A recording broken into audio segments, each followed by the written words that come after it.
Greetings and salutations, friends. Look, YouTube tends to go live quicker now. You don't have to wait for 5 minutes. Wow, technology is advancing, even as we watch. It'll go back to normal next week, trust me. It might. Yeah. It's like Rumble's really been struggling the last couple of days. It takes me like 15 minutes to set up a live stream for some weird-ass reason. I mean, it's never been that bad for me, but yeah, usually Rumble it takes it like a minute to start after YouTube does, but sometimes it actually beats YouTube to the punch. I think it's just a matter of how many other people are using it at the time or something. Like that's the only thing I can think of. I've been wanting to try to stream on Rumble, but like the whole you need a brand new stream key every time kind of puts me off. I'm like, I'm too lazy for that. No, they're in beta right now, but they got a permanent one as well. Oh, they finally got a permanent one? Last time I checked, they were like, okay, you need a new key every single time. I'm like, I don't want to. No, so if you use StreamYard, every time you put in the temporary key, they say, hey, you want to just link the account and use their beta for that.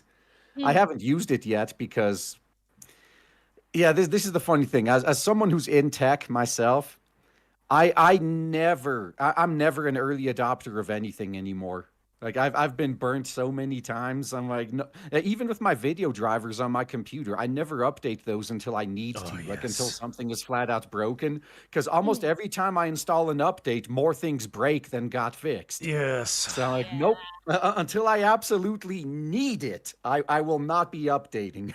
Yeah, I bricked my fucking PC updating my video drivers once. I try to avoid that now.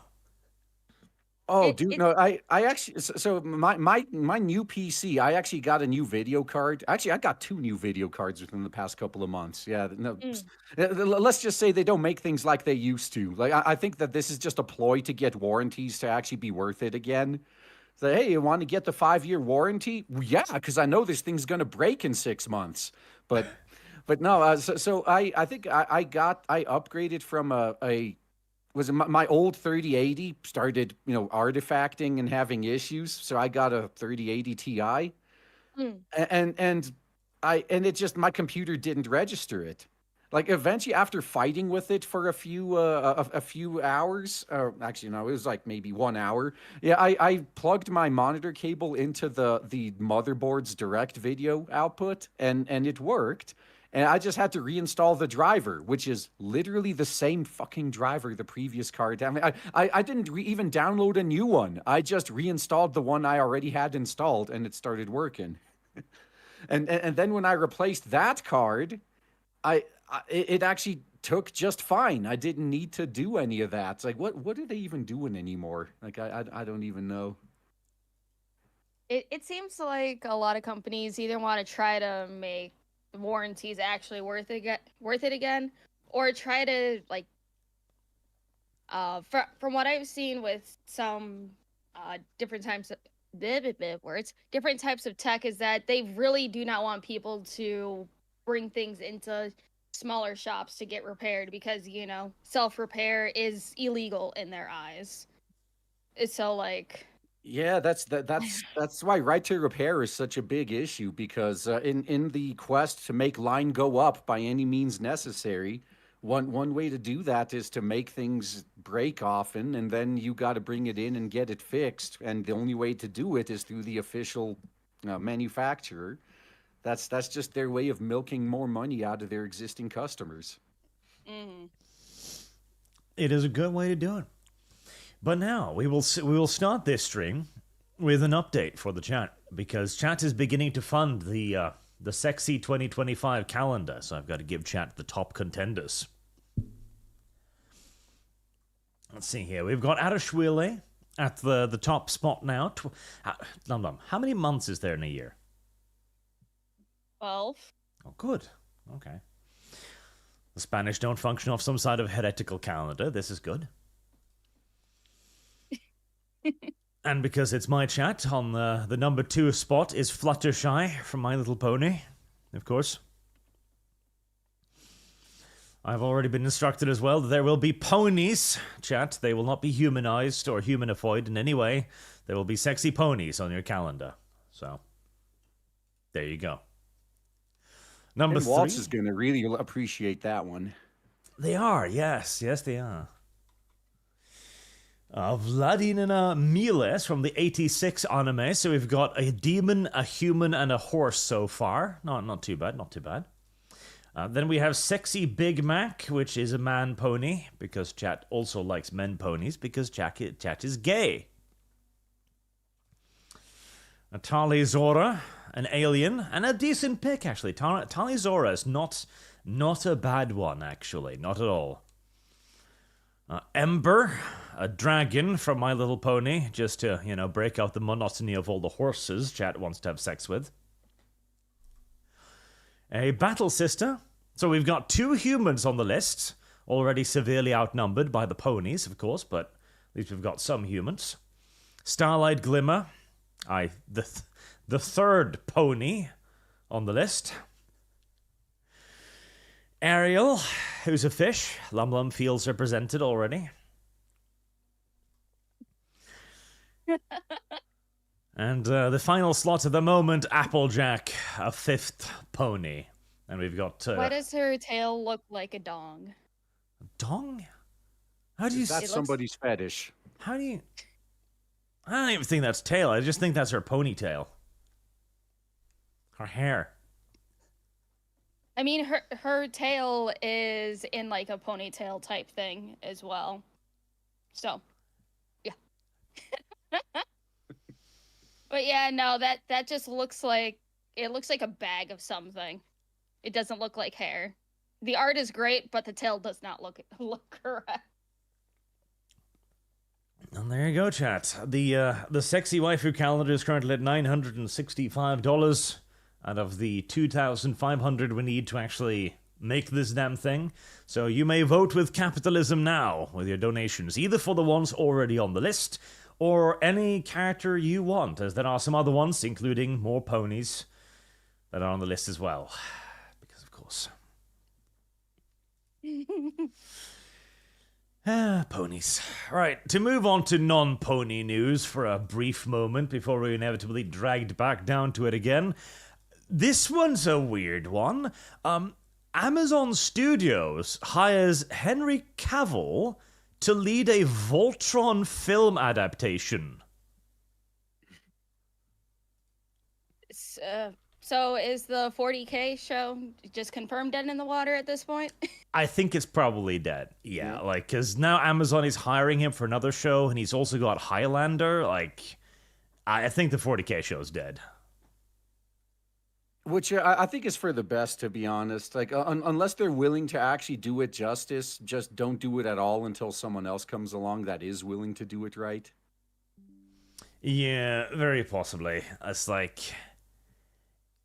Cavill just seems like he's going to be too busy to do a show right now, honestly. So he's kind of just full up on it. And that's actually really good, too, because I've talked about this on my stream so many times that, one of the reasons Hollywood's dying is, who is the youngest action hero in Hollywood right now? Well, Keanu Reeves? He's in his 50s now? It's insane. And there's no new action stars. And Henry Cavill has the biggest potential to be the next, big name action star. And yet Hollywood themselves keep kneecapping him. So if he's able to break out finally with things like Highlander, good on him. Potentially. The issue with Henry Cavill is that he actually gives a shit about what he makes, which makes him very annoying to directors and the co-stars and the other actors who don't give a shit about what they're making.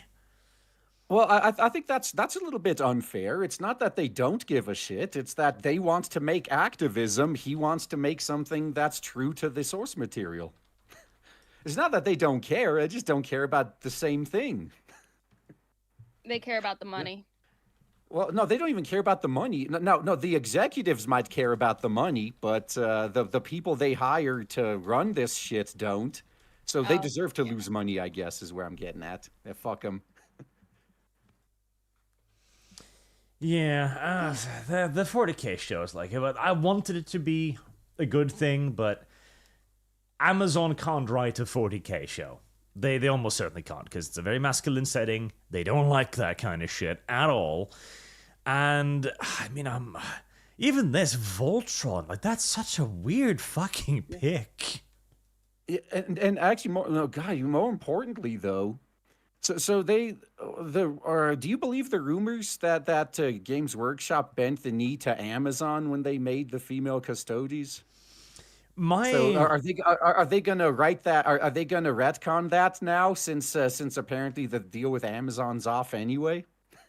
We don't know. From what I've heard from the guy I know inside of Amazon, GW was opposed to female space marines because Amazon apparently wanted female space marines straight up.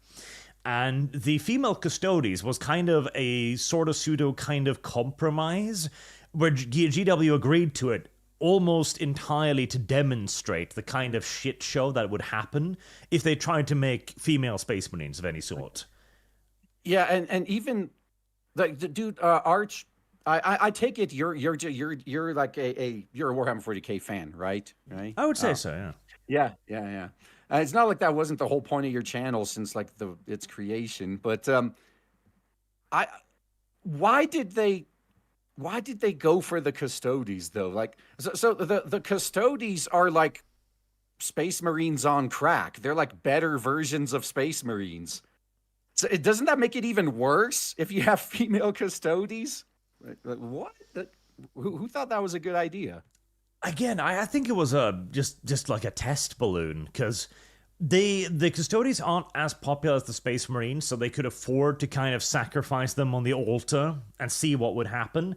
And what would happen was immediately noticeable. The sales of the custodians dropped drastically, their new battle box barely sold, and to be fair, they also nerfed the shit out of them in their new codex, so that might also have much to do with it. And then the massive backlash. Now that they're women, yeah, they got to adjust their stats a little bit. Yep. So I think GW got the message on that one fairly loud and clear.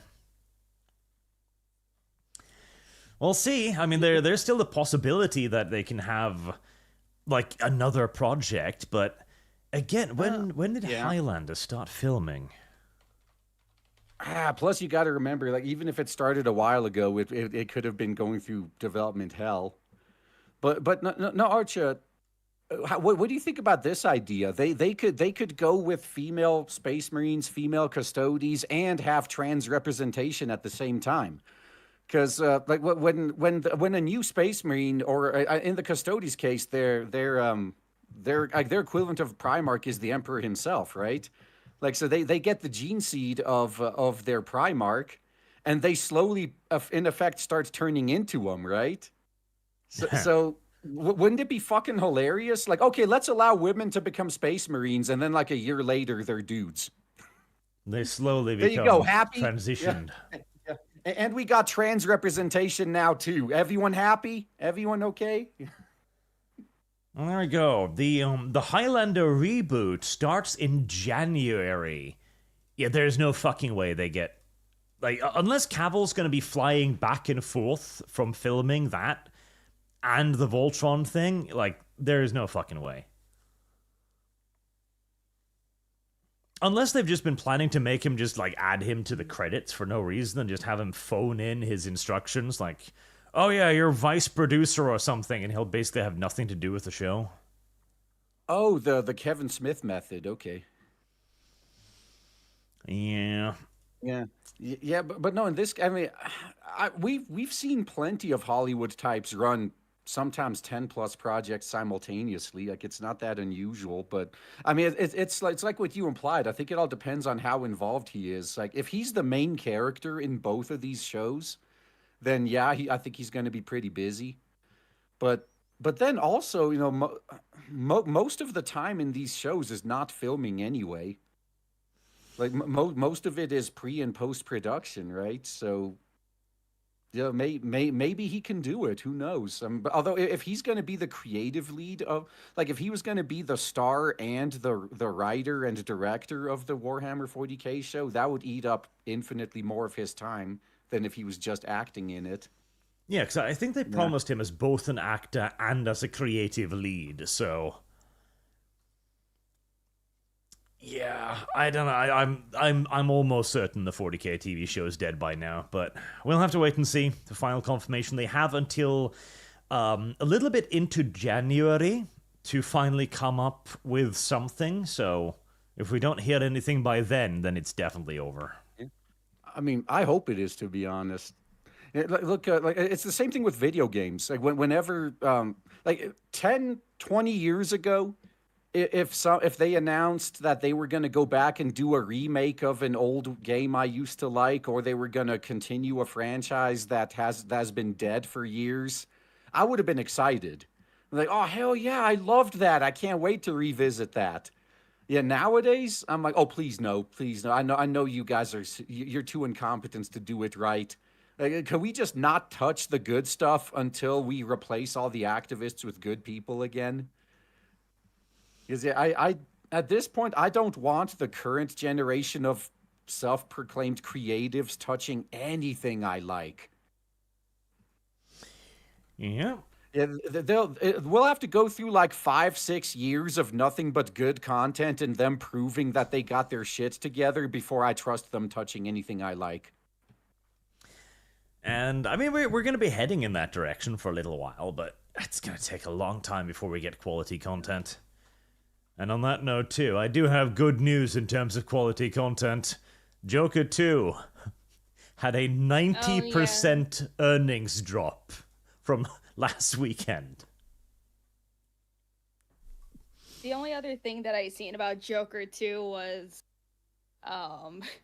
Pippa saying that it's her favorite movie and she liked it. Now, was she just trolling, or was she being serious? I hope so. It's like, I don't know much about Pippa, but half the time I can't tell if she's being serious about something or not.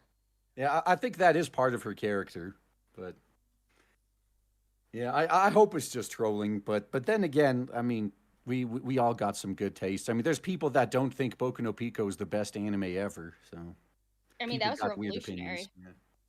Of course, Lum Lum has a close relationship to Boku no Pico. Hey, I first seen it when I was in 7th grade. It was being passed around on a USB flash drive with the cracked version of Minecraft. Have you heard about the superior current day remastering, Boku no Dev? Boku no Dev? No. No. It's pretty much exactly what you think it is.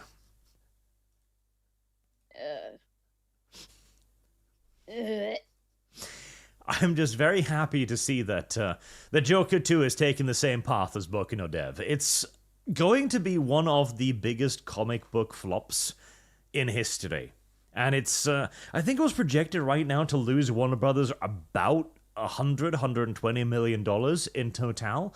And we don't know if that budget that we heard, which was about 200, included marketing. So, yeah, it's not doing well. And that's the impressive thing. Like, I have to wonder, where was the disconnect? Like, where did they fuck this up? Because, like, was it the first movie had a budget of what, like 50 million or something, and it ended up making over $1 billion. And so then they decided, hey, let's give 4 times as much money to the sequel because maybe we can easily make $2 billion this time. And then they literally just let the director create a movie that was a fuck you to the fans of the previous movie. Who the fuck was sleeping on the job? Like, who did not do their job as a fucking editor? Like, whoever that is, they need to be named, blacklisted from the industry, and fired. It's largely the director. Like, the director set out to do this. There was even, which I believe has been confirmed now. I know the director is the one that did it ultimately, but like, were none of the people who were giving this retard money paying attention? Oh, no. As to what he was doing with it? Yeah. Well, in that case, they all deserve to lose that money. Because the thing is, the Joker 1, I guarantee you, they pitched it to Warner Brothers as kind of like an auteur movie. And so the people at the head was like, okay, well, I don't understand why the fuck this is successful. Okay, just give the dude the reins and just let him do whatever. And apparently that was part of the deal too, that, you know, the director would be given near full control, and he basically just handed everything over to Joaquin Phoenix, who just went mad on it. And that's why they created this complete no oversight, no screening audiences, no test audiences, no nothing thing that bombed completely. Yeah, I'm starting to think it had to have been on purpose. Like the reason they didn't do test screenings is because they knew it wasn't going to go over well, and that was the point. Like, what I got from that is they hated the fans they got with the first movie. So the second movie was literally only created to flip the bird to the fans of the first movie. Oh yes, Todd Phillips absolutely intended this to just be a fuck you to the fans, guaranteeably. Yep. So now, next studio that gives that piece of shit a job, boycott him. Oh yeah, he should never work again. Like he took $200 million and just flushed it down the toilet. And the worst part is too, again, as you say, the first movie was made on a shoestring budget, like $50 million, and this one cost like 4 times as much. And where did the money go? It's not like they had all that much fancier sets or all that many more actors or anything. Like, they probably just gave... There was a rumor that Phoenix got like 80 million and Lady Gaga got like 20 million. So you flushed $100 million down the drain on 2 fucking people right there. I'm sure it was worth it. There's the issue. You give these people more money. It's not necessarily going to result in anything better, but it will result in them spending more of your stuff.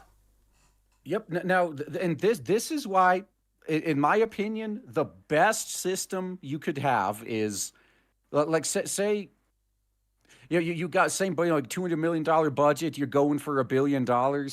You give your top name talent like Phoenix and Lady Gaga, give them $5 million each, and then say, like, for every X amount of money over $100 million the movie makes, they get basically a percentage of that.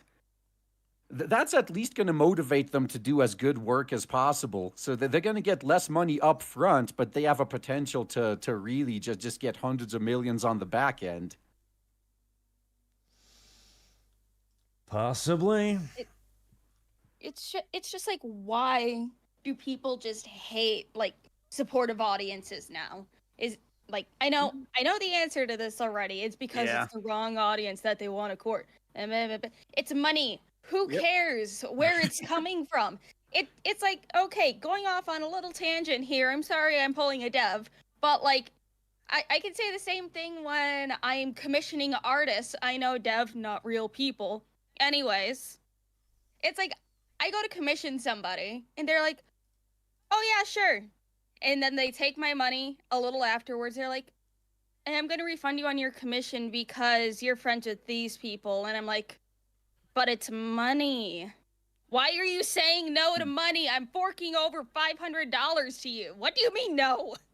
Yeah, I think in your case, I can kind of understand because artists are special people. And all of this person's artists' friends will probably blacklist them from every single group they belong to because they associate with Nazis like you. So that's what they're afraid of. Like they're afraid of being kicked out of the Cool Kids Club. And then when the Cool Kids Club collapses and you're successful, all of a sudden they're going to want to work with you again. It always happens that way. Yeah, it's like, this was before like my channel started blowing up too, because I only had like, what, 300 subscribers over on YouTube. And like, I just wanted a cute, funny little 3D model just so I can dink around with. I'm like, here you go, $500. They're like, okay, yeah, thanks. Why would you say no to $500? Yeah, those same people, by the way, yeah, they're gonna say no to your $500 just to appease the cancel pigs they're friends with, and then they're gonna spend the next 2 months bitching about how they can't pay their rent. Say, hey, I could have fixed that for you, you fucking moron.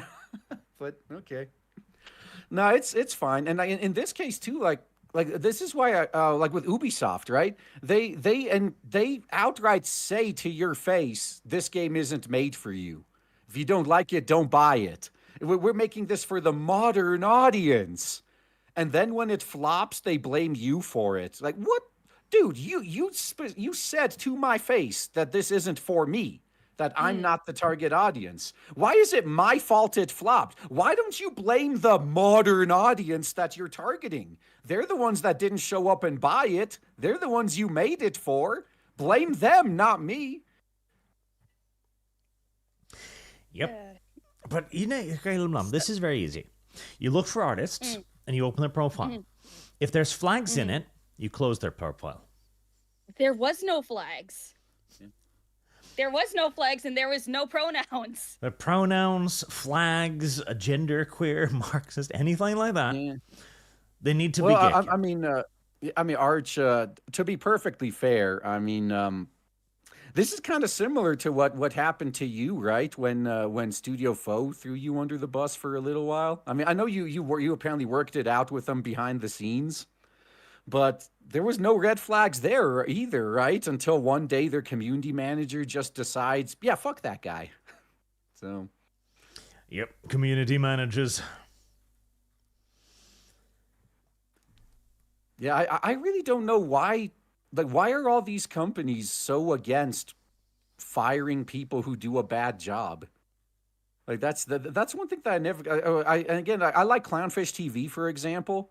But the one thing I don't like it is whenever they're talking about a story of like some woke company doing massive layoffs, they're always like, "Oh yeah, we're not going to celebrate. It sucks when people lose their jobs. It's never a good thing." And I'm like, "No.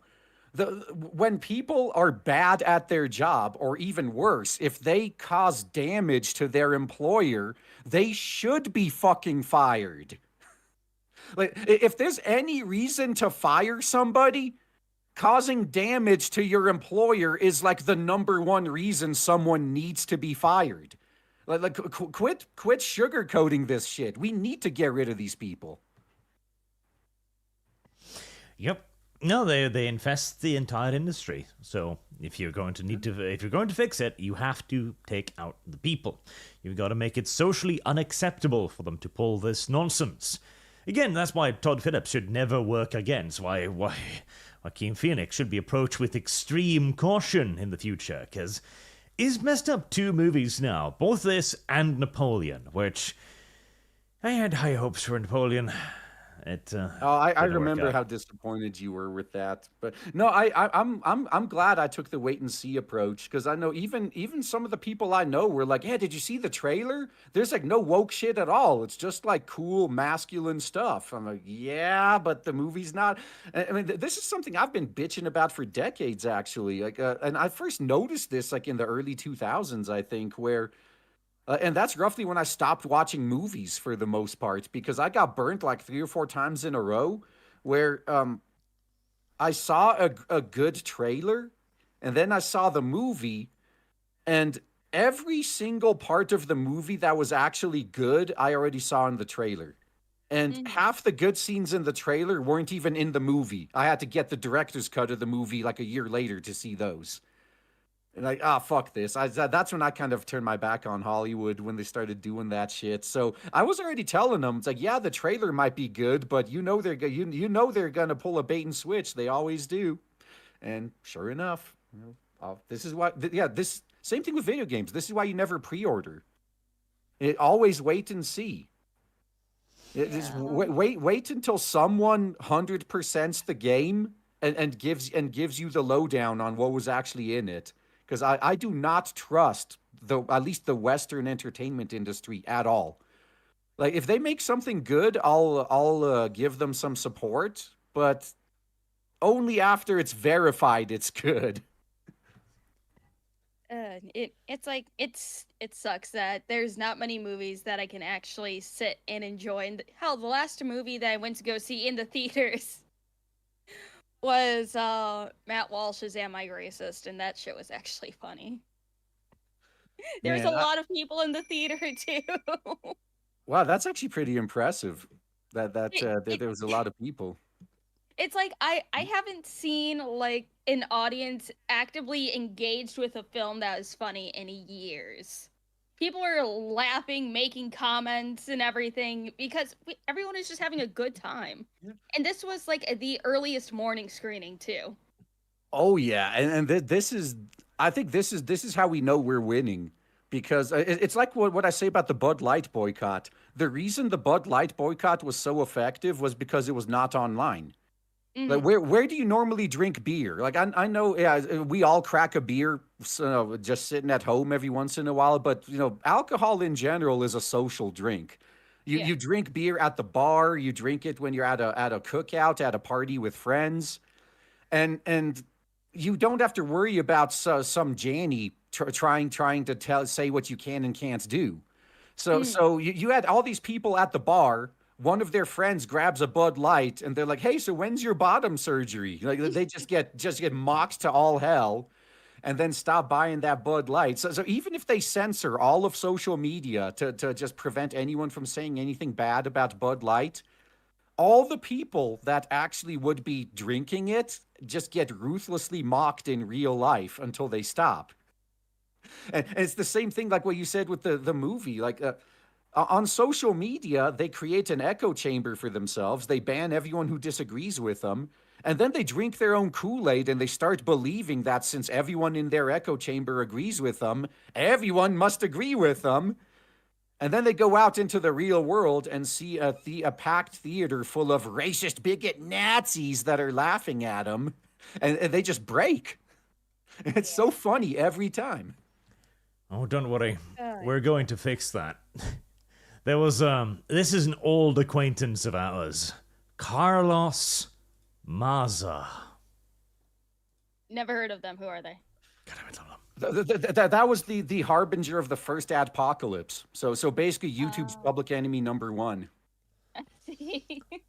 Yep, Carlos Maza. He caused a lot of damage. He did. He recently made another article, and I'll tweet: "Free speech was and is an unmitigated disaster." Good. Yeah, I agree. I don't think he should be allowed to speak. I think he should be censored. Give him what he wants. He's against free speech. Take away his right to free speech. Yep, we should definitely be banning some people. Yeah, no, I've always said like my principle is reciprocity. If you support free speech, I'll support your right to speak. If you support censorship, I'll support you being censored. I think people who support censorship should be censored. Give them what they want. And that is But they probably want where we're going to have to everyone go. else to be censored. We are probably going to have to go there because the left has been arguing for censorship for quite some time. It's just that they've pretty much thrown off the mask entirely at this point. And losing Twitter was a big deal for them. Because Twitter is now probably the only platform where you can see both the left wing and the right wing. Whereas before, everything was just left. And this is also beginning to show that there are a lot more right-wing people out there than they thought there were. And that's frightening for them. Yeah, that's what I was just talking about. They drank their own Kool-Aid. They thought because their echo chamber agreed with them, that's what everyone must think. Now they're realizing that, no, not only do most people not agree with me, but most people hate my fucking guts. Yep. There was even this one happened the other day, where Hillary Clinton, during an interview, basically said it out loud that if we don't censor social media, we risk losing total control. I wonder what she could mean by that.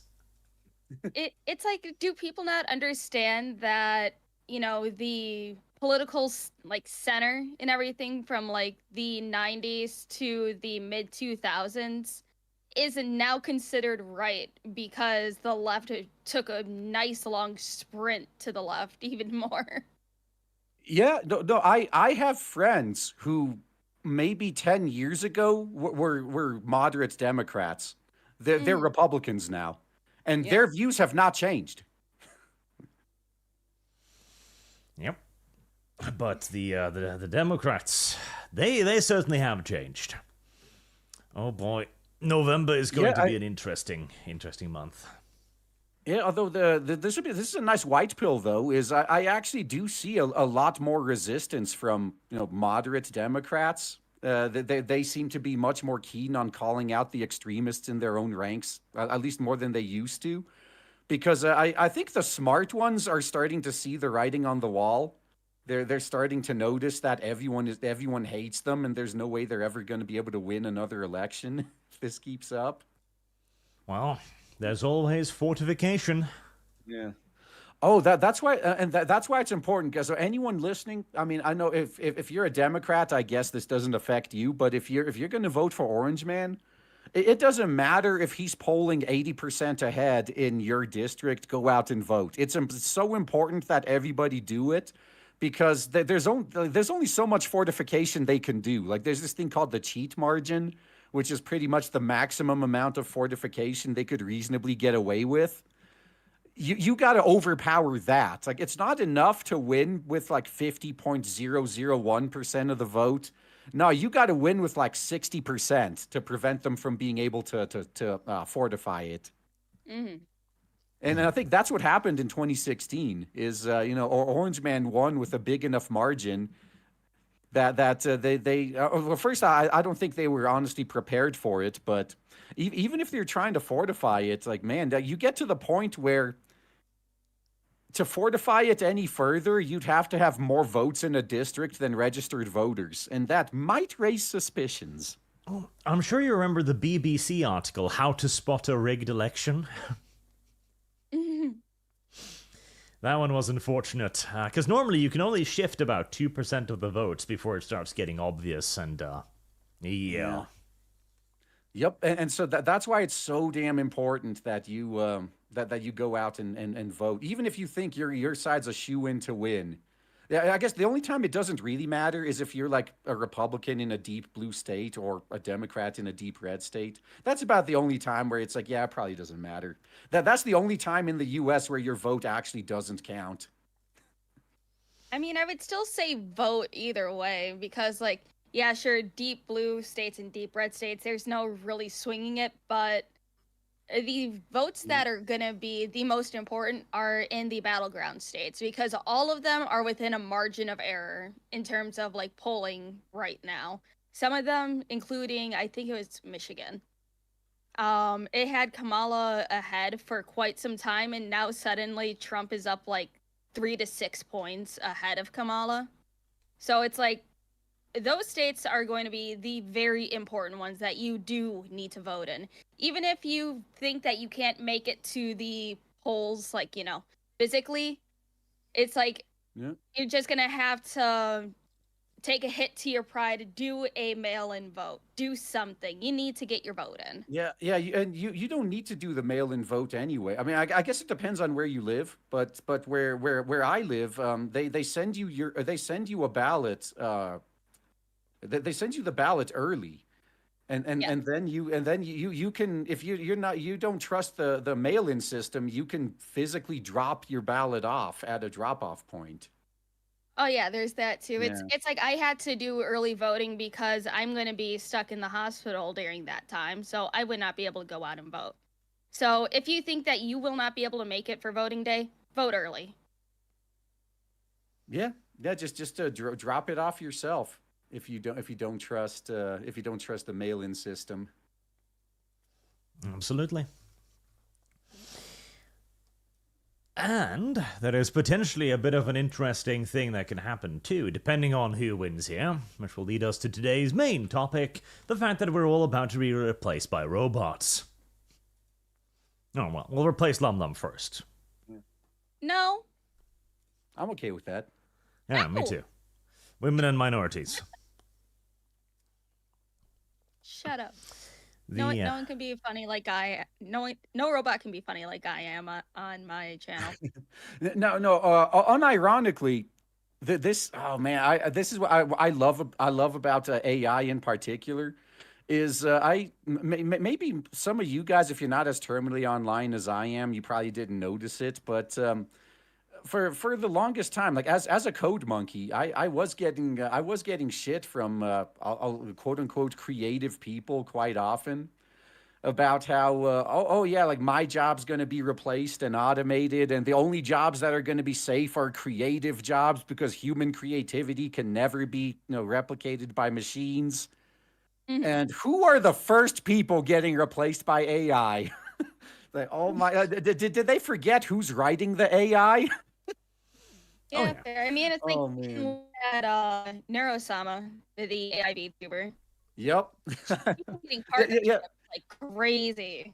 Yeah, the only problem with Neurosama is Twitch itself because I mean was Vidal got banned so many times already because they we live in a fucking pussy ass society where you say one word and you're banned for life. So that's like that's the only thing, the only downside is yeah, you could have the best funniest AI ever, but it says what one pattern of noises that triggers the Karens and banned for life. Nope, that's it. Yep. Though Yeah, again, the creative thing is an interesting one, because the thing is, creativity is easier to copy than we thought. Like music in particular. Like music seemed like it might be one of those things that would resist automation because it requires feeling, etc. No. No, I was calling bullshit on that from the start because how many decades now has all pop music pretty much sounded the same? Yep. Every fucking era. I mean, yeah, it sounds different between eras, but every era of pop music is the fucking same. You think a machine can't do that too? Yeah, it's mostly math and what is popular and what isn't, like how to make the beats, how to make the bridge, how to create the voiceovers and what people find pleasant to listen to. You can generate entire songs now in like 10 minutes with customized text with the voices, and then go out and make the art, the box cover in another 5 minutes. Yeah, there are people right now that are I don't know if they're making a good living off of it, but there are people making at least some money making AI music. Yeah, I mean, there's kind of I came across one of these, for example, let's see, Udio, which I tried out just real briefly to see what it can do with the generation of music. And yeah, it'll generate entire music tracks for you that sound surprisingly good for what they are. They're formulaic, absolutely, because, the AI is formulaic. It's a literal formula. Yep. But it also allows you to make whatever the hell you want. You want to make a song about, I don't know, pigs dancing? You can. Yeah, you can make whatever you want until they start censoring it, like they're doing with ChatGPT. If anything kills AI, it's going to be that. Is you're going to have these Karens deciding what you're allowed to make. Like, could you imagine in the physical realm? If the manufacturer of a pencil got to dictate what you're allowed to draw with it, why the fuck do we allow this? And it will really come down to who manages to grip the reins of AI, whether it will be a company tool or whether it will be so widely spread that the general public will actually be able to get a hold of it. Yeah, that's where that's where having it be locally hosted and open source is so important. It's never going to be as powerful or fast as the centralized corporate ones, but at least you can get whatever you want uncensored.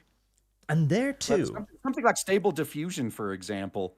Like Stable Diffusion is going to beat every other AI by default because you can set up a local version of it and remove all the censorship and do whatever you want with it.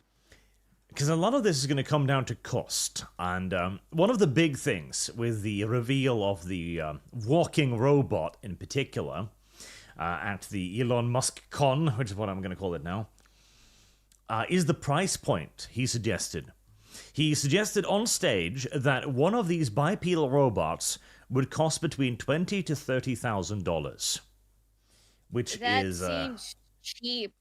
That's the yes. price of a car. Yes. So, Yeah. I guess. Oh, I guess what's the use of these robots? Because I think, I guess for the chat's sake, we were kind of talking a little bit about this before the stream went live. But one thing that, because people who are blown away by these robots, you got to realize there's not a single function these robots can do that can't already be done by different robots. The only difference is multiple of those functions are being combined into a bipedal robot.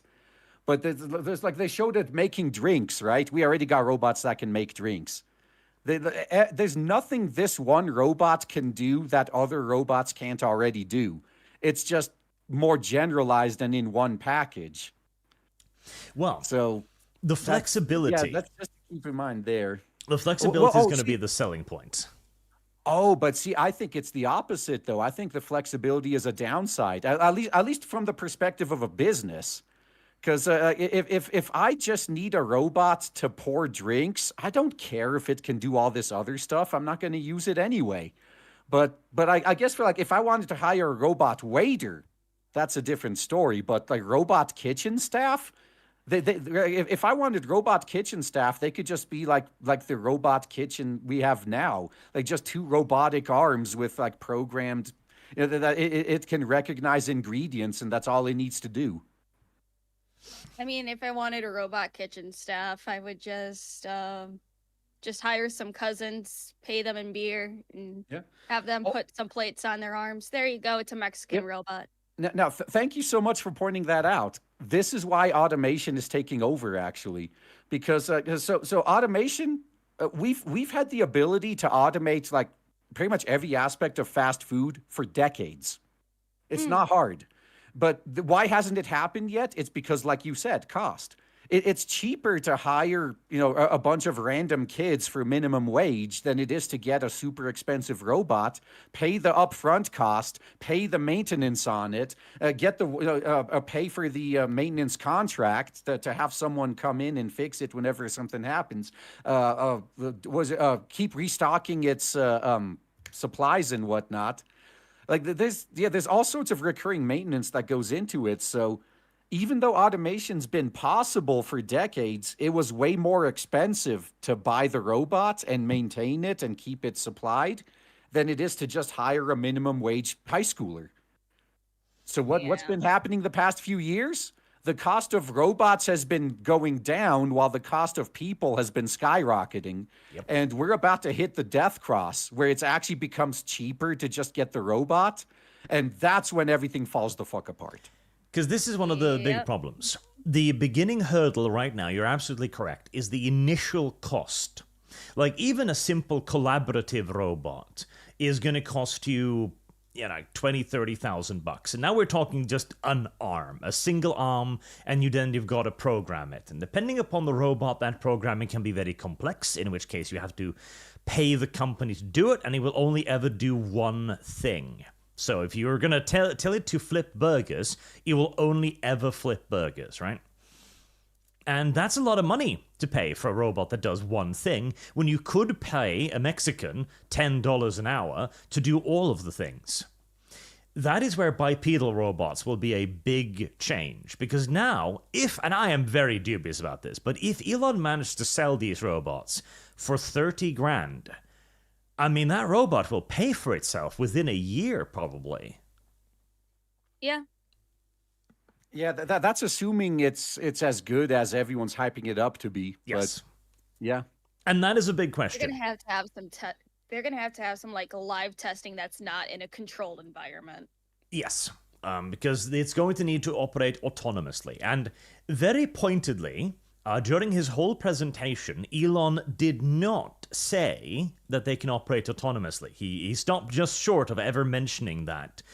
There's also a lot of speculation going around that the robots may have been remote controlled, or that they may have been using like voice actors with microphones, etc. All of this stuff.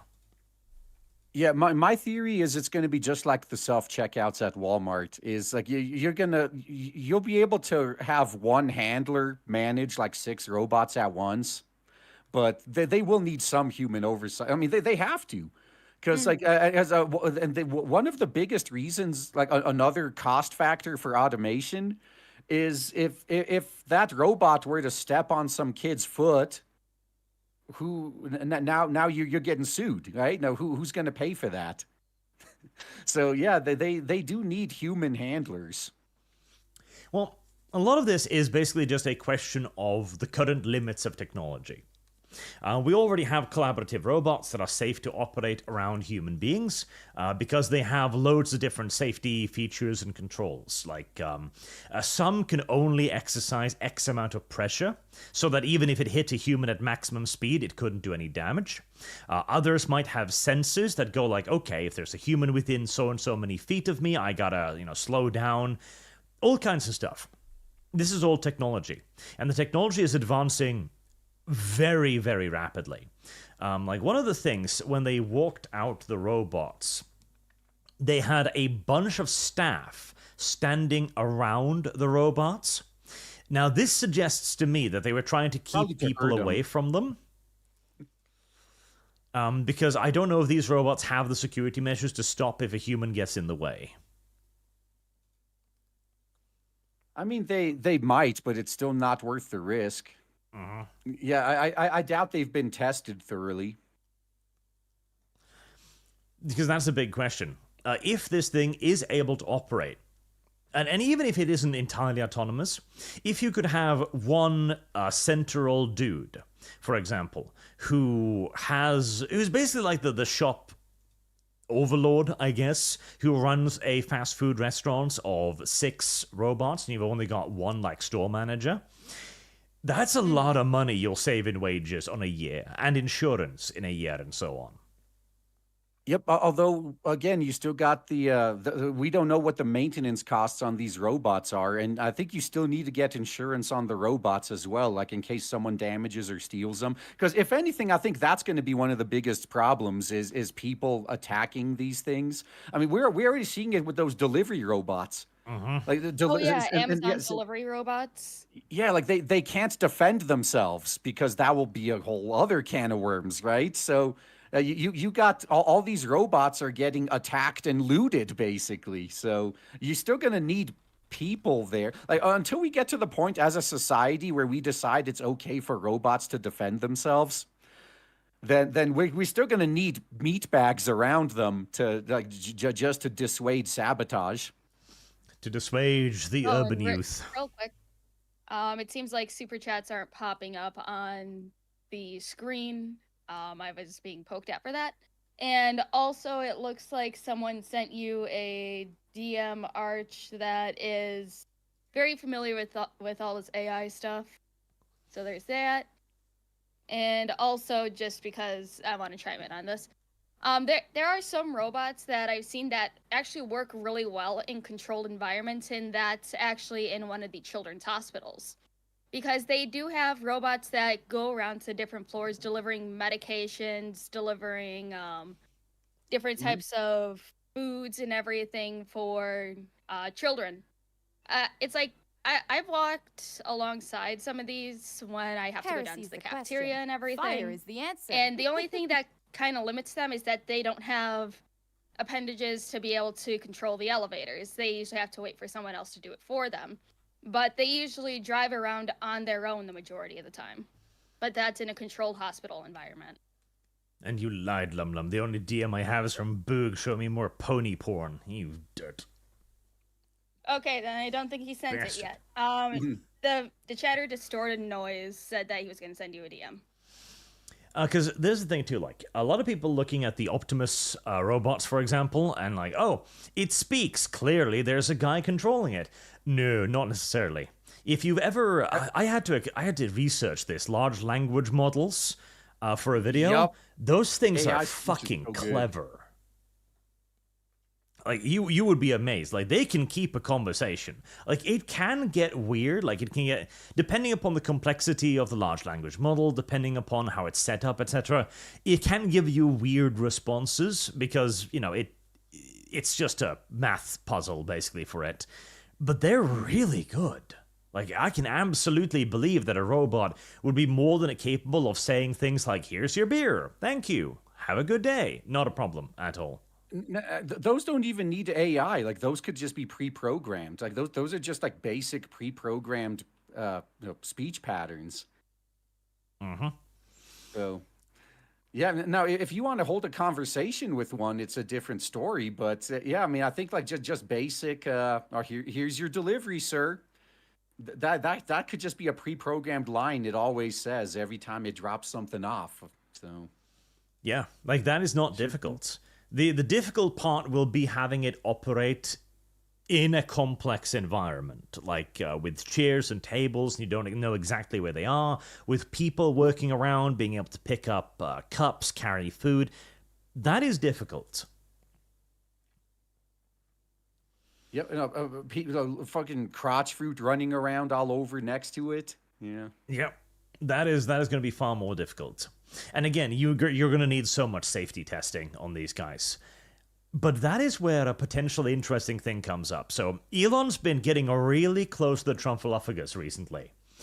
Imagine the amount of government contracts that could be secured for a bipedal robot like this. The sheer amount of fucking dumbass grunt work done by governmental employees. Heresy's the question. Fire is the answer. Yep. And we already see that they're working towards getting those those dog-looking ones. So it's not out of the realm of possibility that yeah, like maybe like for the military, having these bipedal robots just serving as support for military units. Oh, absolutely, yeah. They could go, maybe go to all. And I think the only problem with these robots now, though, is what's the battery life on the ones he's showing? I mean, it may now. I think since wireless charging has been getting so much better, it may not be an issue as long as they stay in. Like in this case, if you use them in a restaurant. You could have a wireless charging setup there that they're always charging inside the restaurant, and it may not be a big deal. The answer. But I can't imagine that these things could operate very long on a single charge. Who knows? And like, there's another little problem though. Like, they're probably running on lithium batteries, aren't they? Citizenship. Possibly. You're gonna have a lithium battery the size of a car battery wandering around your house at night. I don't know about that. Well, invest in a sprinkler system, I guess. Oh yeah. Because the lithium, let me see if I can find because lithium fires burn to like to a ridiculous degree.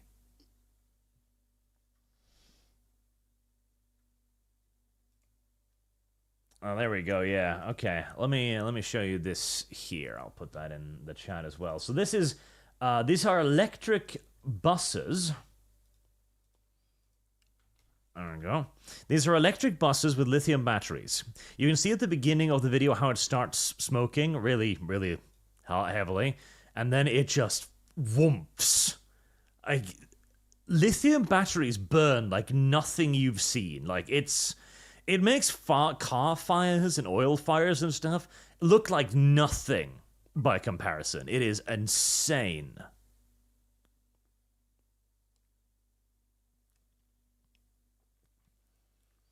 So, if one of those starts burning in your house, I hope you've got a quick exit route, shall we say? Yeah, there's no putting it out until it exhausts its fuel. Yep. Like there's even a part where they try to fight it with like fire extinguishers. Like, you just fuck you. You don't stand a chance. Okay, so I'm looking up, like, I can't find the exact type of battery that they're using for the robots, but they do say that it can last all day on a single battery charge. Really? That's remarkable. Yeah, that's probably assuming it spends most of its time idling, which Yeah. I think they would on an average day. No, we'll have to see, because I'm sure like, with any new fun project that Elon likes working on, he will wave this thing around every time there's something new he wants to show off. Yeah, and again, the price point is the thing that I'm most Heresy's the skeptical question. about. Fire is the $20,000, answer. $30,000 for one of these. Yeah, this is why I said you can't discount the cost of maintenance, because I think like that might be how they got the upfront price so low. Is like Service maybe guaranteed there's maybe citizenship. it costs you $10,000 a year just to keep one of these running. Possibly, because that is really, really cheap. That is really cheap. If it is able of doing the stuff it's, Service guaranteed advertised as citizenship. doing, a lot of businesses would drop their employees just drop at a hat for that cost. That is very, very low. Very, very low. And Service again, like, guaranteed it's... citizenship. I'm almost certain that he's assuming a lot there. Like, maybe he's assuming government subsidies. Maybe he's assuming some kind of, I don't know, aid program. Something to, like, decrease the cost or something. Which, to be fair, if he managed to get a partnership with the Trumphalophagus, managed to get in the pocketbook of the United States government, maybe. Like, America is in a position where it desperately needs to start automating because its local industry has been falling behind China for a very long time. If you increase tariffs on Chinese goods, which is what Trump is planning, you also need a way to increase local production. Robotic workers, as fantastical as it sounds, could actually be a good way of doing that. It's the old leftist argument, oh, who will pick your fruits? Optimus will. Yep. Yeah, and then something's going to have to change completely. Yeah, because the one bit of fear mongering that you shouldn't take seriously are no, the people that say we're all going to be replaced by robots. That's not going to happen until the economy gets completely reworked. Because if literally every single one of us is replaced by a robot, what are those robots going to be doing? Are they Heresy's going to the be sitting question. there in Fire is factories the making answer. cheap consumer goods for a non-existent consumer class because no one has a job? Like, who's going to buy the shit these robots are making? Well, there's the Like, yeah, question. So, because that's the next step. Like, what will happen to the economy? Essentially, I think we're Heresy's all the going to question. have to Fire transition is the over answer. into doing jobs that are either social in nature or supporting the robot. So either you're going to be a maintenance worker, a plant supervisor, or a McDonald's supervisor, or you're probably going to be engaged in making some sort of entertainment or some sort of social things. You're almost as big a weeb as me, RG. So you've guaranteed heard of this, like the host club stuff in Asia. Oh, Yeah. yeah. Oh, so if you guys haven't seen it yet, there's a documentary called "The Great Happiness Space." It's pretty damn good. It's a nice inside look at that at what it's like to work at one of those. Really, that sounds kind of interesting. I might check that out. Yeah, the whole movie's on YouTube. Like I'll pull it up and actually, am I a mod? Can I link in the chat? I hope I mean, so. I'll link in the chat if I can. If not, I'll just put it in Discord. And for those of you who are unaware, chat, over in Asia, there is this fascinating phenomenon called the Host Club, Heresy's the where you question. go, Fire male is or the female. There's like special clubs for each one, and you pay money for a pretty person who's good at social skills to sit and have drinks with you and basically pretend to be your friend, in essence. And this is remarkably popular. It's like a low performance prostitute. Yeah, that's how I'd put it. And there's even like host groups that I will check that out actually later.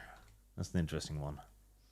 There's even that offer services like celebrating your birthday or going out on the town with you, like escort services in essence, but cheaper and more socially quote unquote acceptable.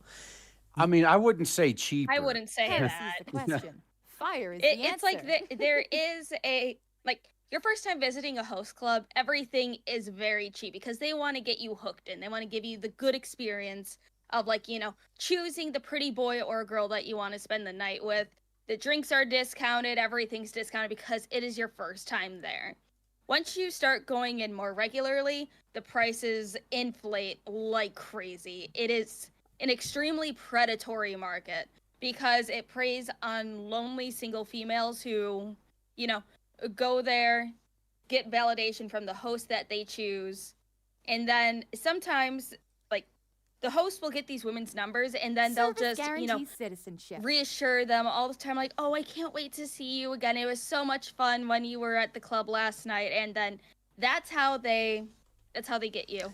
It is, See, it's very predatory. you selected a very good word there. Validation. Yes, exactly. That is what they sell. Validation. Service guarantees citizenship. And that is something that is going to be an actual commodity. Once people become ever more isolated from the real world, when all of us are simply sitting in front of our computers in our little bubbles, and we don't go out to get food. We order an Uber Eats, which is an automated Tesla truck. We don't take the bus, we take the Tesla van. We don't go to work because we work remotely from a computer overseeing a fucking McDonald's restaurant, who doesn't even serve people anymore. There's just a line of Cybertrucks picking up hamburgers. Actual human contact will, no shit, become a very valuable commodity. Yeah, even in the U.S., I think there was a woman somewhere on the left coast that had like a cuddle company. Like she literally charged guys to cuddle with them for like an hour or something. Service guarantees citizenship. Yeah, no, absolutely. Yeah, like that's. Yeah, so all that stuff that many of us may laugh at and call pathetic now, like I think that's going to be the majority of workers in the future. Yeah, you're right. Oh yeah, and again, like the entire discussion around this is the social stigma, right? That you can just go out and find friends and find people to hang out with and date. Yeah. What was there were stats on this we looked up for another stream. It's like over half of men had never approached a woman in public to try to ask her out or anything. That was something that just didn't happen anymore.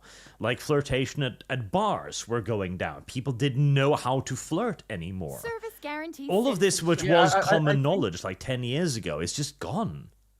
Yeah, I think it's partially it's because we're all online now. But also partially, like if you've been watching some content about how bad the dating market is nowadays, like look, after the Pound Me Too era killed a lot of this, because now guys guys have actually been accused of stalking, sexual harassment, etc. because they talked to a woman that wasn't interested in them, so they're like, all right, whatever, it's not worth it. And now those women are crying that they can't get attention. Like, well, Yeah. you can have one or the other. Like, you. Oh, God, even better. Like, there's like a whole meta of people just on YouTube going over like women on TikTok, and like one of them was pretty funny too. Like, there was one woman, she thought men were full of shit. So she created a dating profile as a man to see how bad it really was. And then like 3 days later, she was like, man, I fucking hate women. Yeah. It's like, no wonder guys don't want to talk to us. I'm like, yeah. Yeah, because guys, I mean, at this point, most guys are like, if I ever want a kid, I'll just go overseas and get a surrogate. But outside of that, I'm done. And you can have whatever opinion you want on the situation or guys that do that. It's not going to change the facts. Yep. Yeah. It's just like specifically for like Korea, Japan, and China, the work-life balance is absolutely abysmal. Awful, yes. That's why the birth rate in these countries are just so low, because no one has time to be able to make genuine connections with others. They are working themselves to death and not having kids, not being able to raise their kids if they even have any.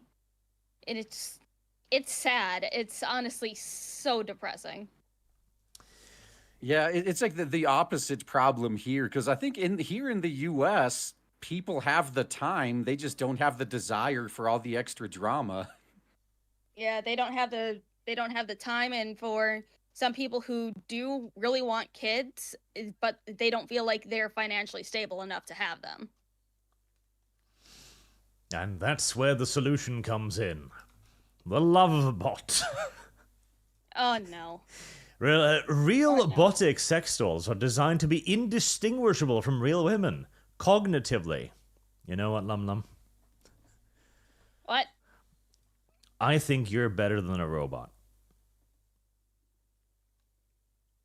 I don't know how I should take that compliment? Question mark. That's exactly why I phrased it like that. I love the description here. There's this dead-eyed little doll and then goes like, yeah, it's basically indistinguishable from a woman. I'm like, yep, pretty much.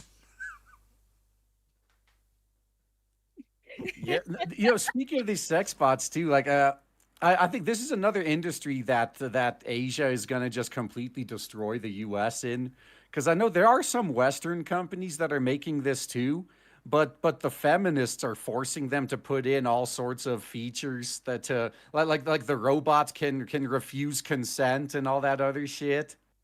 Like, yeah, that's gonna fucking fly. Yep. Yes, so here you're going to have Asia providing customers what they want, while the U.S. is going to be making things that they think they should have, just like with entertainment, and then wondering why all the money is heading east. Absolutely. And the Chinese are working at this too. They're working specifically on facial facial motions, facial things. I've forgotten the English word. Expressions. There you go. There you go. Facial expressions and just making them look human, creating synthetic skin and all that shit. It's yeah, and see that's the stuff that I wish that they would just not care about now. Like that's why you got the uncanny valley, because yeah, like the closer to human it looks, the more every little thing that's off stands out. I wish they just make them anime style instead. Make it obvious they're not real. Honestly, that will be the quicker, dirtier solution. Just make animu waifu. But this, I want to continue on this topic as well. But I do want to do some super chats because we made people wait like an hour, and I'm sure they're screaming at me about dumb things now. They are. Little chatters. Let's see. Zonta, Tesla dropping 10% shows even Tesla holders aren't falling for Musk's vaporware scams anymore. The Democrat won't be able to protect him like in 2017. Yeah, like, that's the thing. I do believe that he was selling some smoke with some of this. Definitely. Simply because, like, $20,000, $30,000 for one of these robots. The question. Fire is the answer. Not a fucking chance. not a fucking chance. Maybe, like, if Trump gets in office, I can pretty much guarantee that Tesla's stock is going to skyrocket, because that will be a way to actually get the subsidies required to mass produce these things and get them into the market with an advantage. But yeah, $20,000, $30,000 for a fucking humanoid robot that can do anything? Yeah, nope. ShadowFox2300. Arashwele, the best wife besides Camilla. Best wife. Also, I will just... There we are. Now, keeping the list in the background, and you can add your donations to any of the waifus if you so choose. But I swear to God, if I see more Fluttershy, I might better get a little upset. Now you guys gotta start donating money to put Discord on there. Discord? Oh, the dragon thingy. Yes, the dragon thing. I don't think he would make for a good waifu. Marksman 117B. The urban youth versus robot wars have begun. Ah, yes. See, you mentioned this also, RG. That will actually be a big deal. Because in a high-trust society, like the little delivery robots work, in America, or in certain other continents, putting food and money on an unprotected box with wheels is a terrible idea. Yep. So you're either going to have a human anyway, just to deal with any potential attackers, or you're going to have to equip the robots with tasers or something. All shotgun. Stand back, urban youth. 5, 3, 2. Hey, if we lived in a perfect world, we'd be able to handle things certain ways, but unfortunately we don't. At least until people finally get fed the fuck up. You got a lot of virtue signalers, all these bleeding hearts. Like, well, would someone think of the poor criminals? Until they're victimized. Then all of a sudden they'll be singing a different tune. Very, very, very much so, yes. God damn. Self-defense robots. Now that's when shit'll start getting really interesting. Heresy's the question. Fire is the answer. Let's see, Sandoom, Arch, this is for the dev timeout button for when he is uppity and needs time to cool off. Eating a whole chicken or something. Also, hi Lumi, how goes your new fetish of the week? It's inflation, or are you still into feet? No new fetish of the week. Well, speaking of fetishes, I hosted a little watch along for Gushing Over Magical Girls on my Discord. And every single one of them that didn't know what it was absolutely Heresy's horrified. Fire is the answer. I am happy that I got to expose them to new anime. That is absolute peak. Peak. If you haven't seen it, watch it. Yeah, and that is one of the examples I use of proof that Japan is starting to get their shit back together when it comes to anime. Because they're starting to realize that they need to go back to doing what they were doing in the 80s if they want to survive all the new competition they're having from China and Korea. So good. I mean, I actually have some hope for them because I think the anime industry sees what the Japanese game industry has become, and they're like, yeah, we don't want to end up like that. Let's go back to making good stuff. Yep. I mean, it's not even that difficult to make good stuff. All you need to make is pretty anime waifus, and they sell. Yeah. The Last Descent or whatever, that game with the new Freya skin, which has been taking over. Oh, yeah. I still need to play that. Is it actually any good, or is it just hot women to look at? I mean, if you played Heresy's something the like question. Warframe, it's pretty Fire is much the like answer. that. You can't pay me enough to play Warframe. Yeah. So it's not for you then. Okay. Yeah, but actually, I have a I'll link this in the Discord because I do have Service that game's guaranteed published by citizenship. Nexon, and Nexon is I'm not going to say anything. If your chat hasn't seen this yet, they're gonna love this. Service guaranteed Nexon may citizenship. have gotten a bad reputation with things like MapleStory recently, but they're oh my god, they're actually trying to fix their reputation and they're moving in the right Service direction. guarantees citizenship. God bless. Yeah. Blue Archive, still not on PC, still not interested. Yeah. Move it to PC now. Yeah, Blue Archive may be dead anyway. Like, I don't know if you heard about that, but pretty much most of the original team quit and formed their own studio. Huh. So they've been having some drama around that. I was a they were making a there we go, yeah. This one. Service guarantees Girls citizenship. Frontline 2 was making a sequel. They've been showing off some animations on Twitter that look very, very, very good. Oh hell yeah, yeah! It's I think the future is going to be like Snowbreak and Girls Frontline 2. Yeah, like But just yeah, make like, fan service. Yep. In this case, you got like Nexon. They're flat out saying like, yeah, if we want to make money, we have to give customers what they want. What a fucking concept, Wow. man! If only the West were able to figure that out. Yeah, no. Meanwhile, like Western companies like Ubisoft, they listen to customers asking for something and dismiss it as toxic gamer talk, and then wonder why they're failing. It's like everyone loves hot women. Women love hot women. Men love hot women. It's just there's no hating them. It's great. It's fun.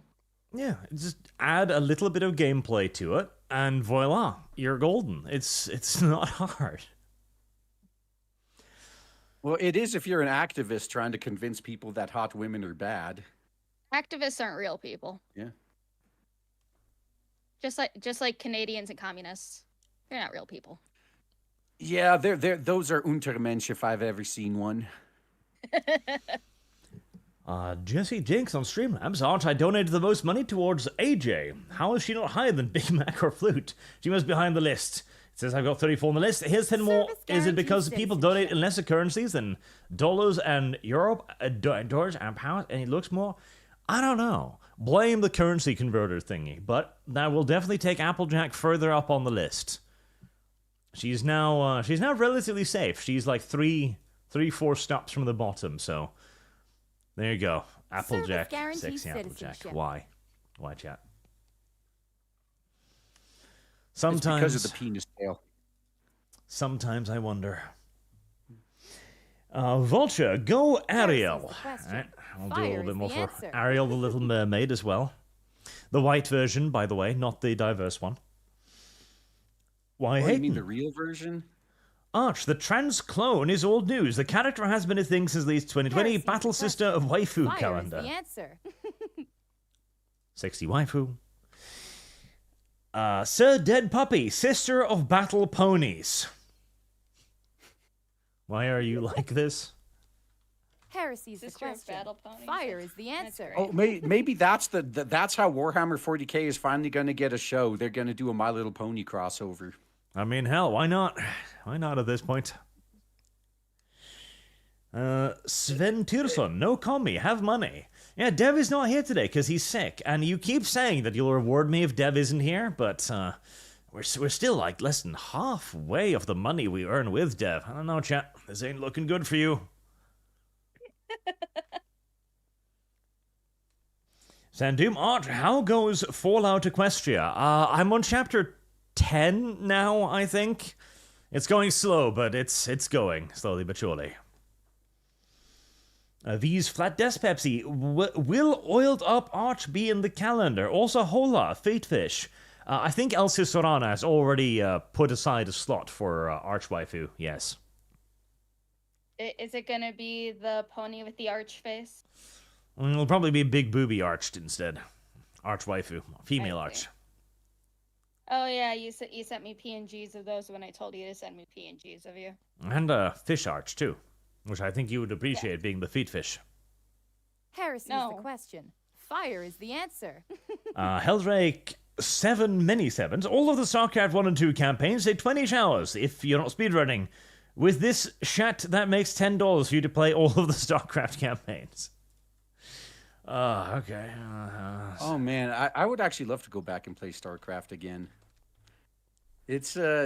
I have the more older games I've been going back and replaying because like sometimes I start wondering like, okay, was all this old stuff actually better or was it just the rose tinted nostalgia glasses?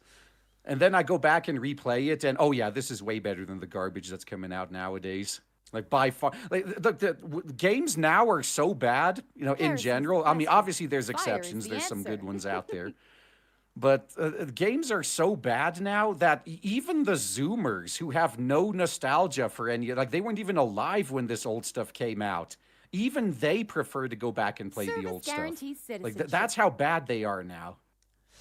Yep. No, I had one of those moments as well a while ago where I was like, was stuff really better back in the day? And I went and rewatched Batman the Animated Series. And yeah, shit was just better back in the day. Just straight up. Mm-hmm. Vulture Taylor 6, hope Rogue Trooper movie will be a thing. And Ariel. Service guarantees citizenship. The fish is gaining ground. Why is none of you, like, why is Ariel? You could have just picked Lum Lum. There you go. We could have stolen Lum Lum's image. Just pick me. Shake Service my head. guarantees citizenship. Just say, they're both fish, it's the same. That's the dye your hair same. purple. There you go, it's Lum Lum. Are you saying all fish are the same? Yes. Yeah, okay. Heresy's the question. God, it kind of reminds me Fire that is there's the that answer. scene. If speaking of good anime, if you haven't seen Blood Blockade Battlefront, that was some good shit. but one of the guys there is a fish man, and he was being trolled by one of the other main characters, and they went out to eat at a seafood restaurant. And he was just there eating like it was nothing, and then the guy was looking at him and was like, "Why? How can you just do that?" So what the fuck do you think fish in the ocean eat? Other fish. Like, yeah. I wonder why no one ever considered that. Why? Why indeed? Why Hayton? Amazon's making an adaptation of the book and film 2000 Leagues Under Sea called Nautilus. Looks at woke as hell, nothing is safe. Gatekeep. Well, you know, that's an old classic. We gotta ruin it. Makes sense. Oh, speaking of things that are being adapted and being ruined, my favorite Broadway musical, Wicked, is Service guarantees citizenship. It looks so bad. Even the poster, they fucked it up. They fucked up the poster. That's what you It's get. made for modern audiences, not for you. It looks so bad. It's Service they're guarantees slowly citizenship. ruining each of my favorite musicals. First, with the fucking 2019 version of Cats. Fuck that movie. Aw, you were a fan of Idris Elba in the fursuit, weren't you? Service guarantees Ew, citizenship. no. Disgusting. Icky. No. The 1998 version of Cats is just far superior. I watched it Heresy's when the I was a kid. I question. have the Fire is the answer. double VHS special edition, and I also got to see a few live performances as well. God, it's such a good musical. But yeah, then they ruined it in 2019. I felt like I had another Service lobotomy guarantees over and over again. citizenship. Yeah, now Wicked, and I feel like people are going to demand me to go see it just so I can review it and then torment myself and die a little more. Service on it. guarantees citizenship. Sounds like you deserve it. No, I don't. And Ozymandias, bad Arch, you forgot about Tatsumaki. This makes 15. Tatsumaki didn't make the list. She was defeated. Service guarantees The citizenship. lowest now is Ariel. No, it's Starlight Glimmer at $20. Okay, somebody fix this. Starlight Glimmer, best pony. At least put her on the calendar. Jesus, if we're gonna have horses, at least put the best Heresy's horse the there. question. Fire is the answer. I think we should ask the expert. Is Tim Waltz available? Marksman on 17B, 50 millions to pay Todd Phillips, Lady Gaga, and Phoenix. 50 million, okay. More money than they deserve. Weird. She-ghouls for the calendar. They're breedable. Service guarantees citizenship. Are they? Are they really, though? I don't know about that. Elsa Sorana, Lum Lum pulls a dev. She suddenly gains 300 pounds. Wow, fat Lum Lum. Why? No. Why would you do that? No. I've said this before. I would rather kill myself than get fat. Fat Lum Lum. Fat Lum Lum likes feet. She enjoys being fat because it means that presses down more, so more of her feet touches the ground. I see. Weird, but still. Not to each their own. Elsa Sorana, Arch never says no to my 500. He humiliates himself every time I give him 500. Yeah, well, largely. Well, I've doubled my price now to 1,000 for many things, so. Yeah. Tennille89, aka dislikes puns. When asking where was the disconnect, the answer is Heresy's the yes. question. Yes. Fire is the answer. Well, it's the new Lara Croft show, which I'm writing for a review for now. Lara Croft, unironically, this new Lara Croft show is made more for gay men than it is for straight guys. Straight up. Yeah, wait. I thought it was Larry Croft now. Did you just dead name him? Perhaps. He's flat-chested enough.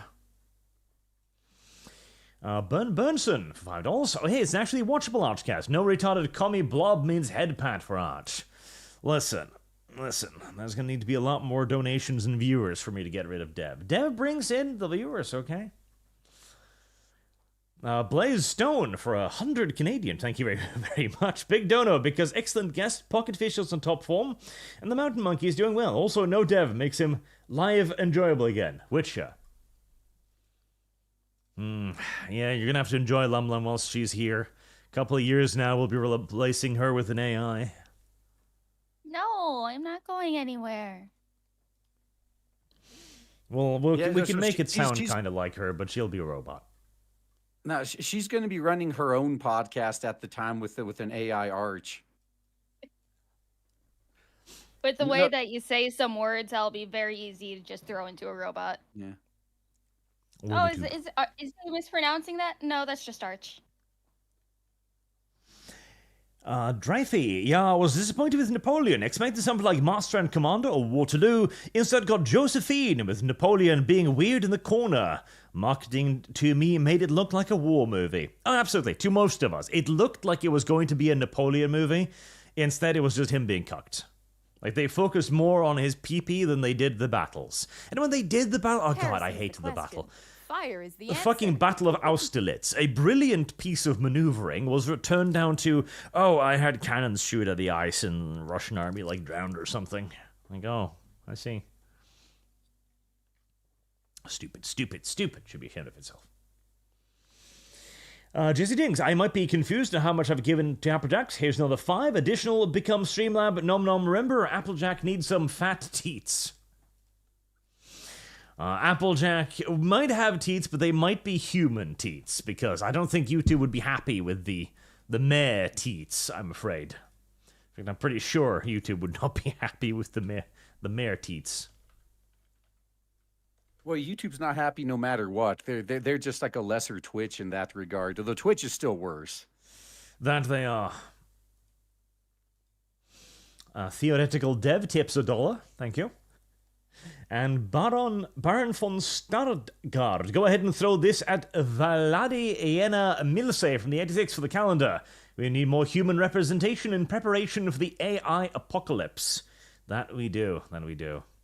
And as always, of course, you get 30% more if you donate on Streamlabs, because I get 30% more. That's how that works. It's a solid way of doing it. Hexy, always vote. You can swing locally and in the house. Yes, always vote. Tennille89, aka Dislike Punch. Fun fact, I've literally, not figuratively, seen homeless folks here in LA turn down Bud Light. No joke. Guess that's the Mulvaney effect in action. Yep. I might be homeless, just but I because still they're got homeless taste. doesn't mean they don't have pride. Yeah. Yep. Yeah. Vulture 1066, Alt Istanbul Höre, og Ariel. Alright. Always right. And Dreyfus, as artist and poet, Diddy said, vote or die. Artist and poet, yes, Diddy. P. Diddy. We will remember him fondly for when he passes away in custody. And his client list magically disappears. Zedekai, have you heard of South Up Maps? That's when they just turned the globe upside down and it looks retarded. Question. Fire is the answer. I don't know why we would want to do that. Who's next, anyone? But I need my Taco Mermaid art. I'm supposed to simp for you or EGE with Steam games, but seriously, YouTube chat is glitched on my end. Something is up. Maybe? It's YouTube. YouTube is barely functional as it is, you know? So it is. Yeah, I've been having issues with it for the Service past guarantees week. citizenship. I don't know. Some people have been saying that there was a Chromium update recently that's been ruining a lot of stuff. Oh yeah, because they're preparing their next move against ad blockers, I've seen. So apparently the new Chromium update will just wreck a couple of the more prominent ones. Until for like a day or two until they actually they patch it. Yep. ShadowFox2300. Hello, Art. I've listened to like 3 different AI music channels, and it's better than a lot of stuff I've heard from actual people, and a lot are 40k inspired, like Endless Tavern and the Automatic Singer. Well, there's the thing, like, there was an interesting period in the 90s, right, where we had new big-named singers, like, every few months. You had, like, genuine competition between the leading singers, the age of Britney Spears and Christina Aguilera and all of that. And there'd always be somebody new coming up. Now, we don't get that anymore. Like, there's, like you mentioned, RG, like action stars. It's not just action stars, it's just stars in general. We get so few new stars these days that most of them are in their 30s or 40s by the time they actually gain any sort of renown. And So I actually have to correct that. It's not that we don't get any new stars. It's just we don't get them from the legacy media. New stars nowadays are, I mean, maybe it doesn't apply anymore given recent events, but people like Mr. Beast. Those are the stars for the new generation, not people that act in movies or sing on stage. It's YouTubers. Yeah. yeah, possibly. But even that is more like a niche thing. Whereas, I mean, Hollywood and the music industry had the ability to make people, and they made They them. They made themselves niche. Fire is the answer. Whereas now it's just not profitable anymore, I guess. Yeah, look, so where they screwed up, people like to say like, oh yeah, if they just course correct, they Heresy's could the get back question. on track. I Fire don't is think the so answer. anymore. Because there's you only have if you fuck up, you only have a limited amount of time to fix it. Because when you get to the point where your customers already left and Heresy's found the question. alternatives, Fire is the like answer. you will not recover. You will never get them back again. Because I've almost entirely left AAA gaming, and I've found like it's not like I don't game anymore. I just found alternatives. I actually kind of like the alternatives. Why would I go back?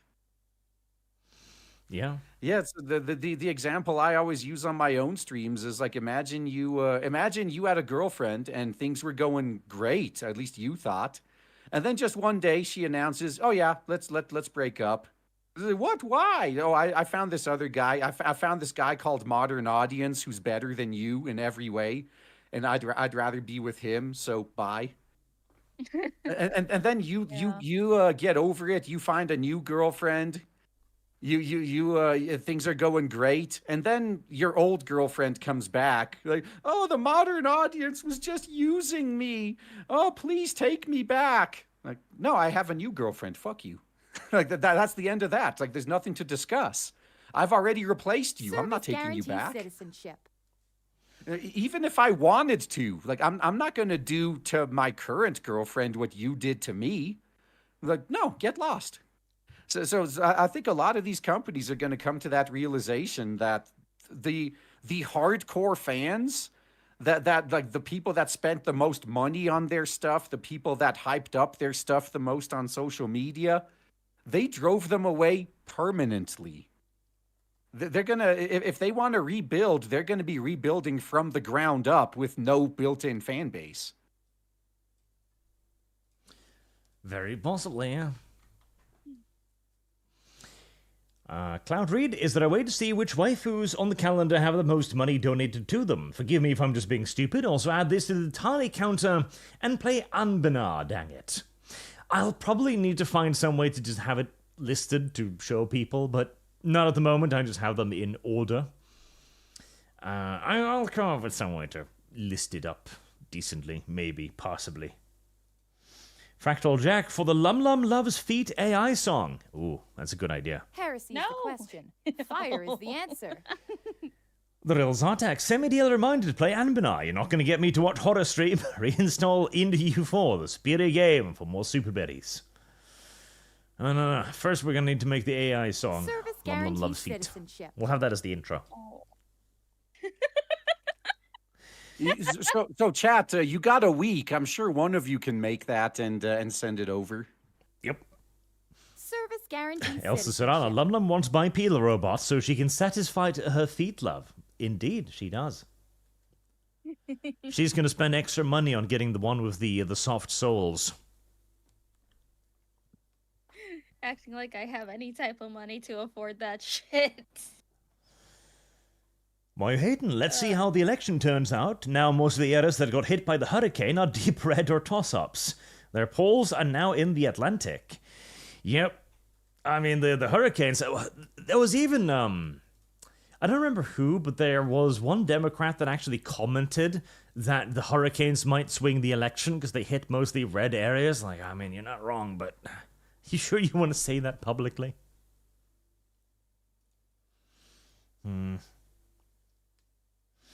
Sentinel Rex, I could see people renting out their own robots to other people to do labor. Possibly. But again, if it's going to cost only 20,000 a year, that's not a... That might not be very profitable, who knows? And Boog has his pride. He says, I will not clean toilets for $10 an hour. Aw. Maybe Boog will be the first to be replaced by the AI. He has too much pride.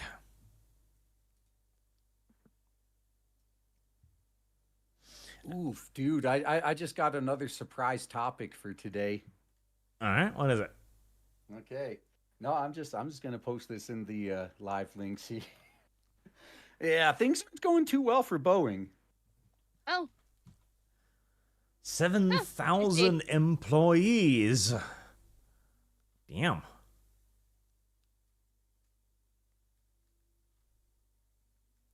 Yeah, that's not great. But considering their diversity hiring, maybe they deserve it. Maybe they do. Yeah, so cue all the people complaining about how of those 17,000 diverse employees were most affected. Like, wow, it's almost as if blow tires that were only hired to check boxes are going to be the first ones gone if once shit hits the fan. Who could have predicted that? Like, what, did you expect them to fire the people actually doing the work first? No, of course the diversity hires are the first to go. Yep. Well, we can hope. Otherwise, maybe they just keep all the diversity hires and fire all the people who did their jobs. That's a good way to tank the company. I mean, if you want to go the AAA game industry route, that's how you do it. Although I guess, let me just rephrase that. In AAA gaming, I don't think it's a matter of like they're firing their talented employees. I think it's a matter of they've all been driven out already. Like they were driven out by all the DEI stuff. Like in AAA gaming, I don't think there's anyone competent left to fire. It's nothing but incompetence now. I mean, most of the people that they're hiring that actually knows how to do their job are now just contractors because they know they'll get paid more as a contractor rather than working for the company itself. Yeah, and when it comes to gaming in particular, they whether they worked for the company or as a contractor, they get dumped at the end of the project regardless. So may as well get paid more. That's true. It would be a little sad if Boeing went under, though. Like they did do some good stuff. It would suck to see that company killed by their own stupidity. Yeah, they're not going to go under. Like, or at least until a competitor comes up, because this is one thing I legitimately believe. Like, I do not believe the U.S. government will allow there to be no U.S. airplane manufacturers. So either Boeing is just, it's not going to go under. Either it's going to be outright taken over, or some competitor is going to get propped up in their place first. Because I don't think the U.S. government can let Boeing go under, and not at the moment anyway. No, it's like if we don't have any like home manufacturing for planes, it's like. What's to say that wherever we're getting the planes from or like parts or whatever are part of a fucking words. This I was thinking it and now my mouth doesn't want to fucking say citizenship. It's better to trust things that are built in America that are used for war and stuff instead of getting our shit built somewhere else and somehow we get on the Lebanon side of something exploding for us. That's right, U.S. government. Yeah. Reach into Lumlum's pocket and support Boeing. Maybe Musk is going to make another company for that too, for all we know. I think that part of the reason that SpaceX really started taking off is like since the relationship with Russia has soured. Ever since they retired the space shuttle, which, by the way, still really stupid move right there. Like, I'm not going to deny that it was old and needed to be replaced, but retiring it before they had the replacement ready, really fucking stupid move. So they were pretty much entirely dependent on Russia to get people to and from space. And then that relationship soured. And yeah, that I think that's what really kicked off both Boeing and SpaceX. All of a sudden, fast tracking their manned rockets. So maybe it'll be the same thing. Like if Boeing were to, go under, we might see SpaceX building airplanes. Who knows? Yeah, modding saves the day once again. Here you go. Have actually attractive Silent Hill 2 character. Yeah, is it just me, or like even if mods fix these games, a lot of these games I'm just not even interested in anymore. And like I'd rather just play something like Nikke that I don't have to mod, and it doesn't cost me anything either. It certainly is simpler.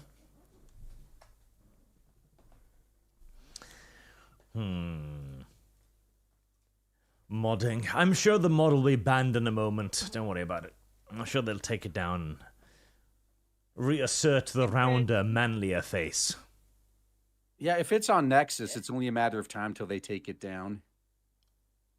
It's like, I'm surprised there's not more like modding platforms that host different types of mods outside of Nexus. Yeah, I mean, there's actually a lot of them. It's just they're not well known by the masses.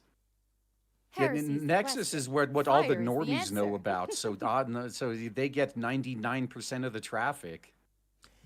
It's also that humans are creatures of habit. Once we've picked a site we like, we tend to stick with it, regardless of if that site turns to shit.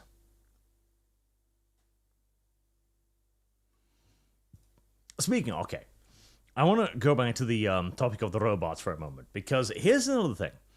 There was an article, what was it? From, what was it? Yes, there we go. There we are. This one. This one's a rather famous one. From 2016. Futurologist. Women will have more sex with robots than men by 2025.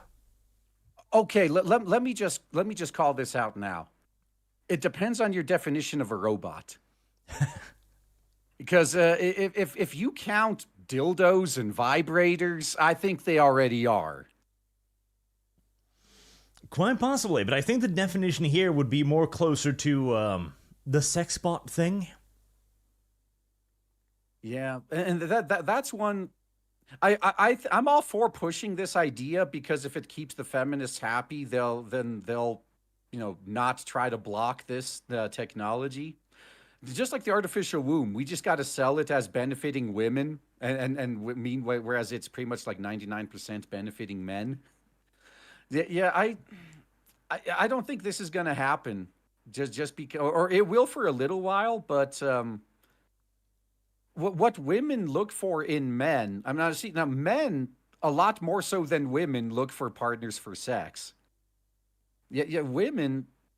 They want protectors, they want providers. Like, unless these sex bots are going to go out and do their jobs for them and bring in a paycheck, I can't see women being satisfied with sex robots in the same way men are.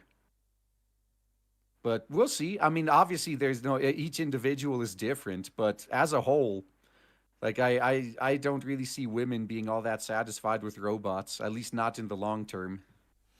I mean, I'm sure it'll probably be mostly the city women that are in predominantly blue states and stuff, because, men are all trash to them, blah, blah, blah, blah, blah, lesbians, all that fun jazz. But Lum, they already have something else. What? They already have something other than a robot that's cheaper, more plentiful, and easier to acquire, Lum. Cucumbers? No. Well, those are easier to acquire too, but... Dogs? No, Arch! No! There you go. No! That's Guaranteed safety. that's what this article misunderstood. More sex with robots than men. Well, they were half right. They just missed out on the robot part. This fucking Christ. Yeah, every time I see a single woman that has a large dog, Heresy is I the always question. look at her Fire is the answer. suspiciously. Listen, we're heading towards harsher economic times. If we can't find a way to justify our dog population, we're going to have to start killing and eating them. Do you want that, Lum Lum? No. Well, I guess Lum Lum is only going to be on side, though. But, okay, so the article does actually make some point. Found that by 2030, most people have virtual sex as often as we brown porn today. This is false. See, one of the interesting things is, this article was written in, 2010, when our technology was still advancing really quickly. Like, in the 2000s, we were looking at how fast our technology was advancing, and we were like, holy shit. Like, good God, we are going to have, all kinds of absurd shit in 10, 20 years if this keeps up. But then our technology Yeah, maybe even started to flying slow. cars, am I right? Yeah, because our technology started slowing down. Because we started concentrating on doing dumb shit and diversity hires. Yeah, I think that's a major factor, but there are even other countries in the world that aren't doing that dumb shit. Like, even they're slowing down just because, what was it, with Moore's Law? Like, how computers, they double in power, every, couple of years or whatnot. Even then, I think we're at the point now with, modern transistors where they're, 10 atoms apart. I think we've pretty much hit the limit of miniaturization. So unless technology completely changes and we find more efficient ways, different ways to do the things we're already doing, there is a peak. The problem with science is or at least pop sci, they fell into the same trap that investors do. Oh man, this company doubled in value over the past 3 months. So that means we're going to be quadrillions the value in a few years. No. you will eventually plateau. And I think that's a lot of technology has plateaued. It needs massive innovation to get past where it already is. And that's the one thing that none of these futurists ever fucking stop to think about. Yep. Now, the further point that we'll eventually all humans to human sex will be fully replaced by robot sex, etc. This is probably where we are heading Heresy is the if question. our technology Fire is able to the do answer.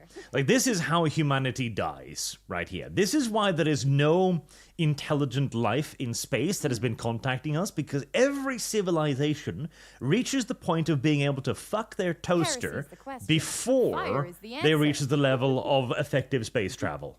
And so everyone just fucked themselves to death. That's why there's no aliens.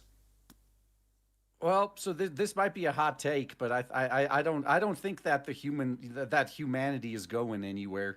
Even if all human sex turns into digital stuff, this is where the artificial wombs come in. And this is an entirely different breed of dystopia. But I predict that if things keep going in this direction, where future generations will be grown in vats by the government and raised by them too. So what do you think's going to result from that? That's going to be interesting to see if we're still alive. Oh yeah, that's the thing. It's going to be government grown, because if you're living life with your robot sex waifu in the coom tank all day, drinking wine and having fun, why are you going to want a child? If anything, a child is going to be like a vanity project where you go to the fertility clinic, you order yourself up your perfect child, and you put them in an automated daycare center, and you treat them like a fucking pet or something. You bring a picture to parties, here, look at my Oliver. He's got a gene stock ABZY.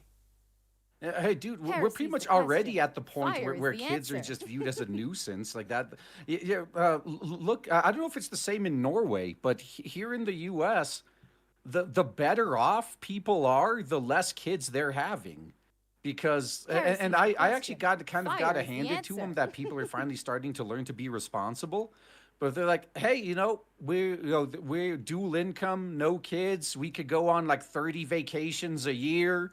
We can go clubbing every night and enjoy ourselves. We realize a kid would get in the way of that, so we're just not going to have kids. And meanwhile, you got the people, the poor people are the ones having all the kids. The immigrants are the ones having all the kids. So yeah, I think as we're already at the point now where the better off you are, the less kids you're having, and it's only gonna keep getting worse unless everything crashes and society resets and no one is well off. Like, the logical thing that's going to happen is that we're going to have a two-tier society where you're going to have the humans, and we're going to live virtually forever at one point, because we're going to figure out the solution to, like, replacing most of our body parts within a couple hundred years, probably. Like, we're already getting close to it now. So our brain is the only thing that keeps shutting down all the time and we can't fix, and cancer.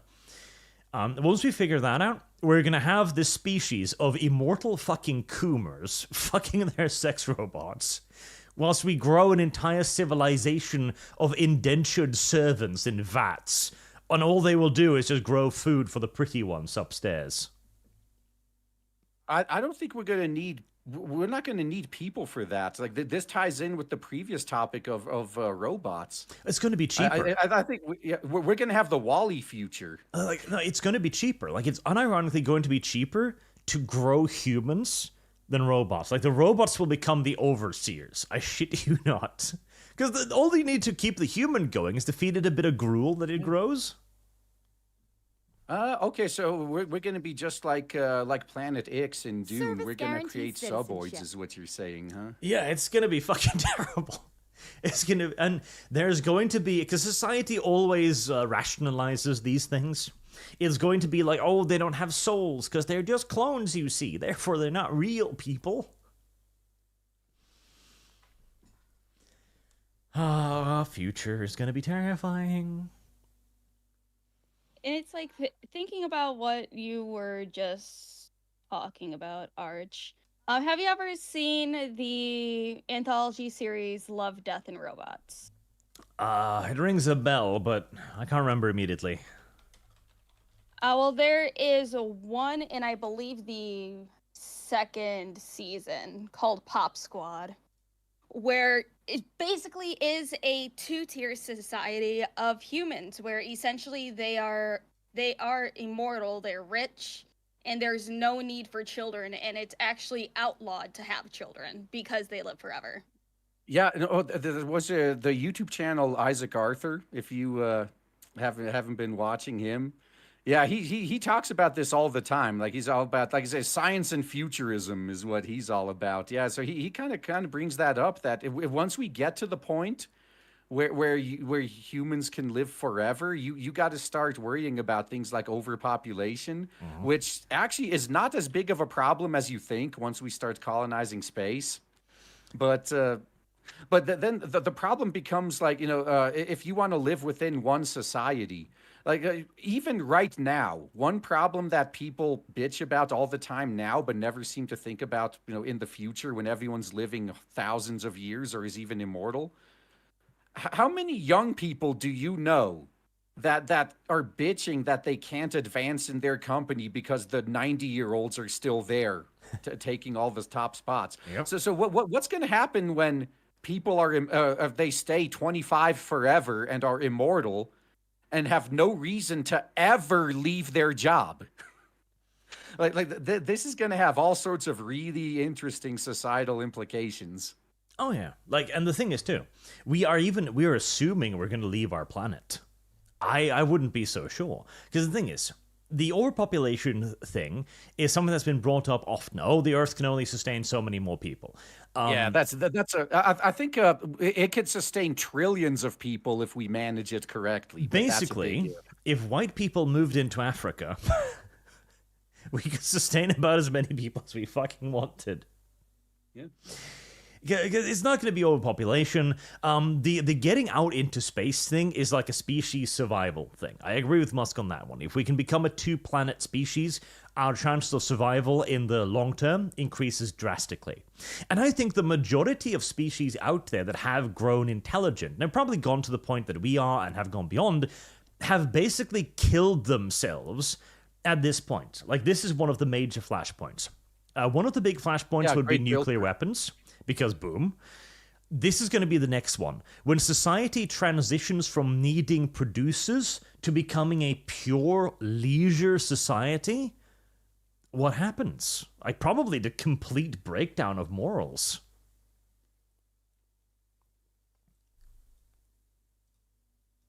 Well, I think it depends on what if we create anything that could replace us.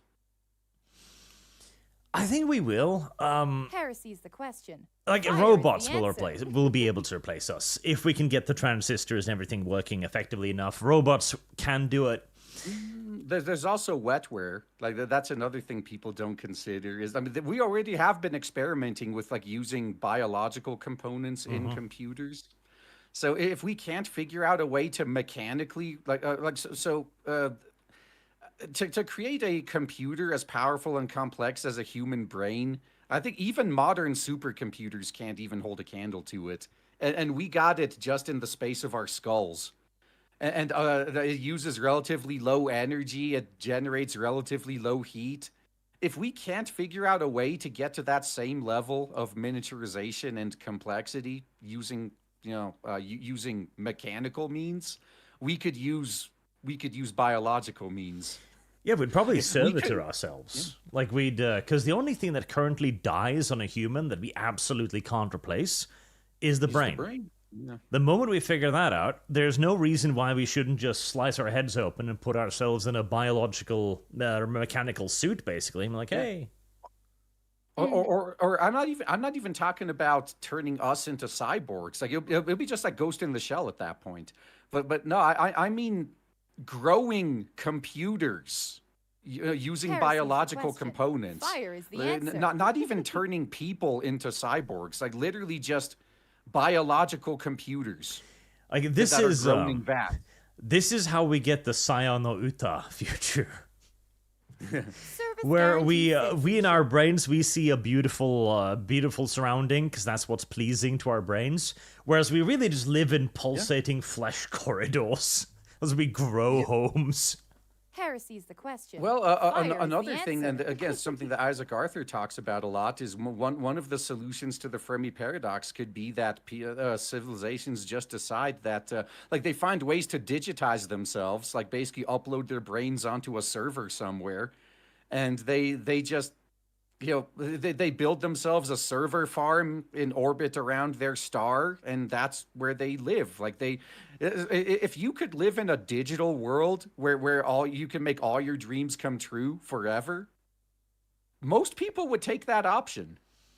Yeah. So maybe that's the route that these societies take instead. And plus, Heresy's the you question. can Fire is sustain the that answer. until the heat death of the universe for relatively low resources, at least compared to a galactic empire. Yeah, like, because the only thing that really like stops these things is ambition, drive, and threat. Those are the things. Because we don't know if space travel is theoretically possible or is even possible. Yeah. Because there's so much shit in space. Oh no, it is possible. It's just I think the most likely option would be things like generation ships. But even where- even that, like, it would take so long. the amount of celestial objects that are floating through space. If a rock hits that generation ship, it's like shit. You would need like point defenses or shields or something. Well, they already have solutions for that. I mean, so I guess first off, there's a lot more empty space out there than there is anything. Like even like the asteroid belt. The sci-fi depiction of the asteroid belt is so Heresy's the hilariously question. inaccurate. Like Fire you is could the literally answer. go hundreds of thousands of miles without a single pebble, so much as. But yeah, there is. I guess you could have high-speed rocks moving by, but like the solution they came up with is just have a wall, like just a couple meters of water to the side to all sides. Mostly would just need to be at the front, and that'll block almost anything. I mean, look at even the International Space Station. It routinely gets hit by smaller pieces of debris. Like they got to plug holes in it all the time. Yep. and it's fine. I mean, I guess the chances of something big enough and moving fast enough to wipe you out is just so tiny. It's almost negligible. Fire is the answer. Because there's the problem, because if there's something moving at sufficient speed as well, even water won't save you, because if it hits with a great enough energy, you will actually flash boil the water, and you'll turn the water itself into a fucking bomb. Oh yeah, that's true. But that's the problem they have with, like, even if you could get a ship to relativistic speeds, if you so much as run into a hydrogen atom when you're traveling like 99% the speed of light, that could be catastrophic. Yep. But that's why they're saying, you know, it's going to be slow moving, and Heresy's the question. and look, the Fire one is the thing people answer. don't realize too is there's no such thing as stealth in space, especially in like interstellar space where there's nothing around. These ships will be able to detect anything that's even remotely a threat before it gets anywhere near them, and they'll be able to course correct. Like it's actually, like, that's not that big of a deal. Like the real big deal would be finding something that can be self-sustaining for hundreds, if not thousands of years. And okay, what's the oldest human society Heresy's the that's still question. around right Fire now? is the answer. Would you say maybe a couple hundred years? Because the governments change, societies change all the time. If you had a ship that would take 1,000 years to get to the next star system, provided that we don't have some sort of stasis capabilities or radical life extension, what's to say the society that makes it to that star system in 1,000 years is going to be anything remotely close to what's set out? Not to mention, too, I think nihilism would make any such endeavor hopeless. I think a generation ship is doomed to failure, because once you get one or two generation in, you're just going to have entire populations of people going, why the fuck should I work for something that my grandchildren's grandchildren's grandchildren might be able to enjoy? That's exactly what Isaac Arthur brings up too. That all the people that Heresy's set the out question. on the Fire is generation the ship, answer. they made the conscious decision to do that. But what's to say that their kids aren't going to resent them for that? Of course they are. Yeah. Like, Daddy, you took me from this planet called Earth with resources and sex robots to live on this fucking trash can? I fucking hate you, Dad. Yeah, I think the key Heresy's would the be question. to Fire is the answer. yeah, maybe not even make them aware of what they're missing until they're old and mature enough to understand. But even then, there's always going to be a few that don't, and you only need a few to start spreading the seeds of rebellion. Yeah, I mean, if North Korea can keep their population relatively unaware of the outside world, I think you could probably do it in a ship away from Earth. But even that's only been around for a few decades. Yeah. Like, I think you would basically need to, like, you'd have to indoctrinate them, like, super duper hardcore. You need to use religion, basically. It's like, no, God sent us on this mission. God. You cannot question God because he's fucking God. Mm-hmm. Yeah, well, alternatively, though, I guess one thing that we don't consider is maybe it's not going to be that big of a deal. Like, if my entire life from the moment I was born was living on that ship, like, it may as well be a fairy tale that there's another place in this universe where life is a little bit easier. Possibly. Like, if you manage to give them complete ignorance of what they're doing. Heresy's the question. Or you just Fire raise is them the on a answer. lie. I was like, oh, Earth was destroyed. Yeah, sorry. Yeah. Alternatively, this is where the digital thing comes in. Like, if we have full dive VR, like in all these anime, then they could still enjoy digitally Service all the stuff guarantees they're missing. citizenship. I mean, there's Yeah, because, like, there's I think... safeguards. There's ways we could get around it, but yeah, it'll be tough. I'm willing to bet that the first time we try a generation ship, the Heresy's first few question. might end up Fire is the failing. answer. Because the problem is when they arrive, it's like, okay, either you've religiously indoctrinated them, and then you arrive and a .jpeg plays, or Fucking MP3 is like, yeah, so, we lied to you about all that. It wasn't God. It was a corporation. We need you to settle this planet now. Well, alternatively, there's a much more white pill option. Actually, you were dispatched by McDonald's. No. So, part of the things that all the futurists like to talk about is why do we assume that we're going to be living on planets in the future? Like it's actually like all the at least current science points to it being a lot more efficient and like both in terms of energy and resources to live in space habitats. So if we get to the point where we like the humanity within our solar system are mostly living on space habitats like O'Neill cylinders, that is a generation ship in and of itself. We could take the O'Neill cylinder that everyone already lives on and just move it to another star system. It's going to get a lot easier if we just adapt to living in space first, and then we just move our homes, basically. It'll be space mobile homes.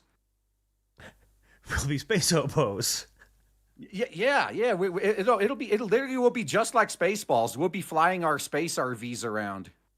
Yep. Now, the danger of this, too, though, is once we start moving through space, what happens when we encounter something else that moves through space?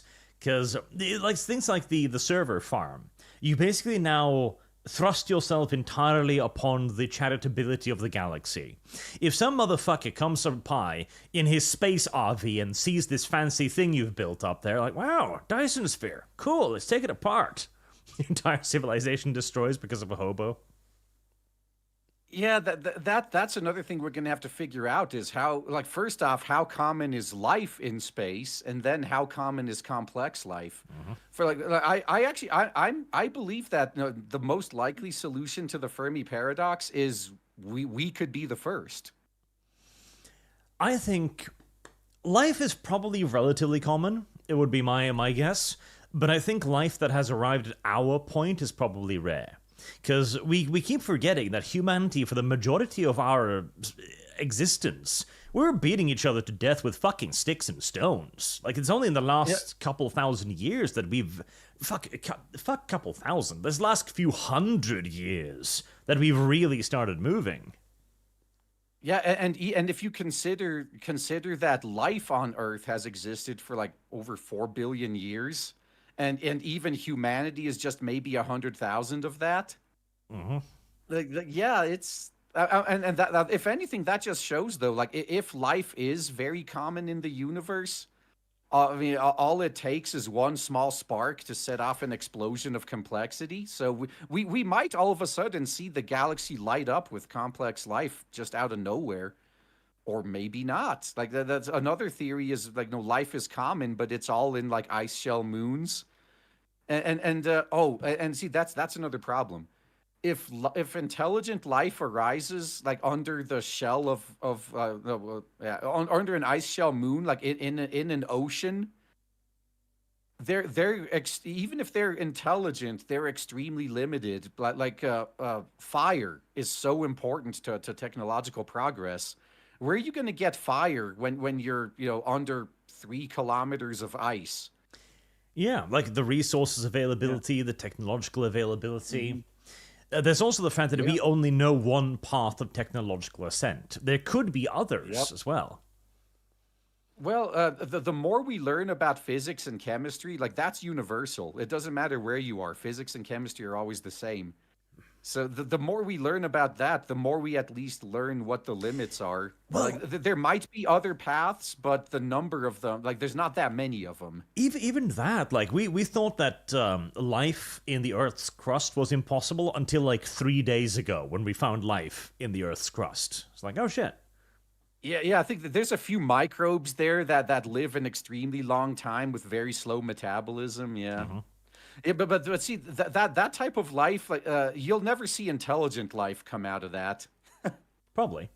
There's also the interesting question of if there is something special about humans. The soul conversation. Because why haven't any other species on Earth, despite there being probably hundreds of thousands, if not millions of them, over the course of the planet's existence, why has no other form of life done what we've done? Is it just because of a miracle of brain chemistry? No, I think it's evolution because Heresy's the like question. brains are Fire is the expensive. answer. There's the sea creature. I can't remember what it's called, but it pretty much it starts off as an animal and basically becomes a plant. Like yeah, it finds a place to live, like to attach itself to. It permanently attaches itself to its new home, and then it consumes its own brain because like it has no need for a brain anymore, and brains take up a lot of energy. Huh. Like yeah, like it's advanced brains. Like I think that is our evolutionary fluke. Most life does not evolve advanced brains because brains are so expensive. Like they use up so much energy that you need very specific conditions for them to be beneficial. So the vast majority of life, it can adapt to living in its environment just fine without an advanced brain. But how do we then explain Lum Lum, an ocean creature with a brain, supposedly? I mean, I would say the brain part is debatable, but yeah. The brain part is debatable. Arch, did he forget the Anno stream on where I couldn't figure out how to connect roads? That's true. Hey, you know, I'm not going to blame you for that. Like most of these city builder, like oh my god, like it took me forever in city skylines to get used to like properly connecting on ramps and off ramps. It's like Anna was my first city builder. I still need to play more of it probably when I get back from my little hiatus and stuff. I don't know, depending. I know I'm gonna play more offline. Maybe I will be able to make a small town that Arch can maybe be proud of, or at least pretend he's proud. And we wandered off into the weeds on that one, which is good. Yeah. These are always really interesting conversations. Yeah, and I'm sure that in the chat there's an actual expert on the topic we were just discussing, just face palming. Like, man, these fucking morons don't know shit. You can't be an expert in this shit. It's basically bullshit, all of it. Oh yeah, it's all theoretical anyway. That's true. It's all fucking bullshit. Like again, the entire human brains thing. It's like, okay, but why hasn't monkeys? Why hasn't? Oh, that's the monkeys are like we got to figure out monkeys because monkeys are the weirdest thing. They seem to have every aptitude we have. They even have like the beginning of tools. But the monkeys have been using this shit for millennia, and they've never evolved. Yeah. And like, why monkey? Why? No, they did. It's us. Yeah, we are the branch of monkeys that has evolved that way. I think we evolved from And fish then- actually, or lizards. Well, ultimately, yeah, fish turned into lizards, turned into monkeys, turned into us, I guess. But yeah, I think that's they haven't needed to. Like, no, part of it's random, right? It's random mutations that give an advantage, and it all depends. Like in the environment that these monkeys live in, is it advantageous to them to have greater intelligence? It's not always advantageous because with greater intelligence comes the need to consume more resources because you got to keep that expensive brain running. And maybe they live in an environment where it's just not feasible, where it's actually better off, like the bonobos. Why would they need brains? Like they live in relative peace. All they just sit around fucking all day. Like they have no evolutionary drive to get smarter, to evolve brains. Yeah, like threat is a big deal. This temptation to get into why Africa never built anything beyond mud huts overwhelming. Yeah, and I think that's why we evolved the way we did. Is like eventually, intelligence arose in proto-humans, and that's what allowed us to beat all of our threats. So despite being expensive, we found ways to defeat everything that threatened us and also solve our own resource problems. But I'm sure that took a lot of luck, and I think that's why intelligent life is probably extremely rare. Like by some estimates, there's only like one intelligent species every couple of galaxies. Yep. And the threat thing too is a big question, because this is why Europe became the center of the world, because Europeans kept fucking killing each other, and we got really, really good at it until we started killing other people as we realized, wow, this is way easier. Yeah. Well, and plus, like you bring up Europe as well. The whole planning for winter aspect had something to do with it too. Like if you live in a place where it like along the equator where the weather is consistent, that's a completely different environment than like than far north or far south where you got to spend half the year planning for the other half the year, because if you don't, you fucking starve to death or freeze to death. And that breeds things like planning for the future, foresight, delayed gratification. All of that is necessary to develop intelligence. Oh, no, Chat brought that up too. The prehistorical structures. Okay, so this is a pet peeve of mine. Like shit like Stone Age and stuff, and go like, or pyramids. There's no way. We just don't understand how they did this. We couldn't build the pyramids today. Fuck, we could. Fuck yeah, we could. It would be easy. We could build a pyramid in a goddamn weekend with modern gear. The answer to how did they do it? Autism. Fucking religious autism. How did they drag giant granite blocks hundreds of miles to Stonehenge? Religious fucking autism. We must have rock over here, but really far away. Don't care. That your problem. Yeah. God says it needs to be done. You find a way to do it. Yeah, like they would literally just put down logs, roll it a feet forward, put down another log, roll it a feet forward. It would take them years. But they'd get there. Same with the pyramids. 1 brick, 2 brick, 3 brick, mini brick. Yeah. Religious fucking autism. Heresy's the question. Fire is the answer. That and a whip. Where there's a whip, there's a way. Yeah. One of my favorite shirts. Slavery gets shit done. That's true, yeah. Service guarantees citizenship. Slavery. A doman suggests feet. I don't know about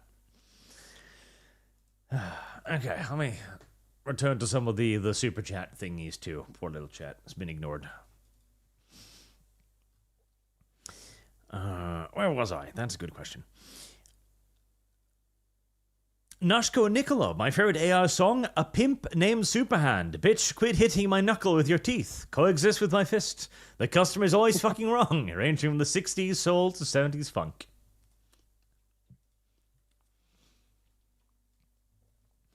Boog, can't wait for robot rights groups to form and grift. Oh god, yeah, that will happen. There will absolutely be people who will believe that they should endow the toasters with sole and inalienable rights. That's absolutely going to happen. Those people are going to be awful. Yeah, I don't know. I think once we get to the point where we have AI that we can at least reasonably assume has a consciousness, I think they pretty much should at that point. But first, we got to figure out what consciousness even is. Like, where does consciousness originate from, and what exactly is it? But I think part of me thinks that people don't want to actually solve that, because if we were to narrow down what part of biology causes consciousness, I think at that point we'd know that there is no afterlife, and once you die, you're just gone. Well. Yeah, that's a line of science that I think a lot of people are scared to go down. I think I like to believe that this is actually just a thing that makes us special. No matter how much you program a robot to be human, it will never be human. Like, there is something different with us. Like, I don't know if consciousness could even be fully analyzed in a fully formed way. Service guarantees citizenship. Man, like, because it's one of those unanswerable questions. Are we created by a god? Probably not. Are we created by just a simple fluke of nature? Like, seems unlikely, considering the sheer amount of flukes of nature that keeps happening.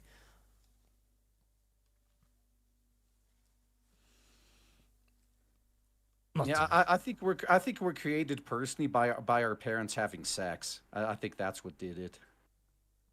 I don't know. That seems a little far-fetched there. Man, you got any science to back that up? That's right. That's right. I need to get a source for that. That's a good point.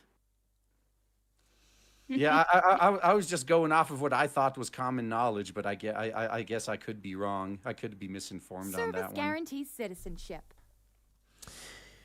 The Green Skull. Will the robot play loud banda mariachi music at 4:30 a.m., drive without insurance, or let roosters run around on their lawn? Robots at Service least have guarantees papers. citizenship. That's true. Yeah. Hey, I think if you told yours to do it, I think it would. If that's the type of robot you want, I'm sure you could make it happen. No one. RG is here. Chat rejoices. Chat happy. Scarf is Strange. Musk playing a real-life executive assault too. Terminators. That's another thing too. Drone warfare. Oh god, drone warfare. Drone warfare is a terrible, terrible fucking idea. We need to ban that shit ASAP because it is doing something with the people who wage it. It is robbing us of the little humanity we had left in combat.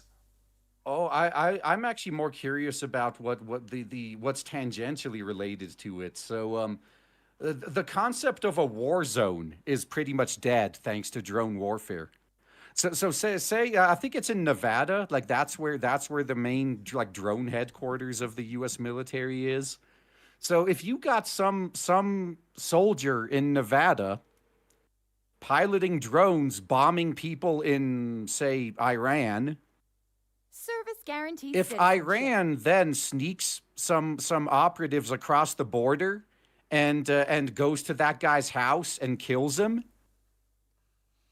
that is an act that's just a battlefield death, right? Like that you can't treat that as an assassination. You can't treat that as a terrorist act. That's just one soldier taking out another in an active war zone, right? It's like, how are you going to treat that? Like the questions like that, we're going to have to think about because it's going to come into play.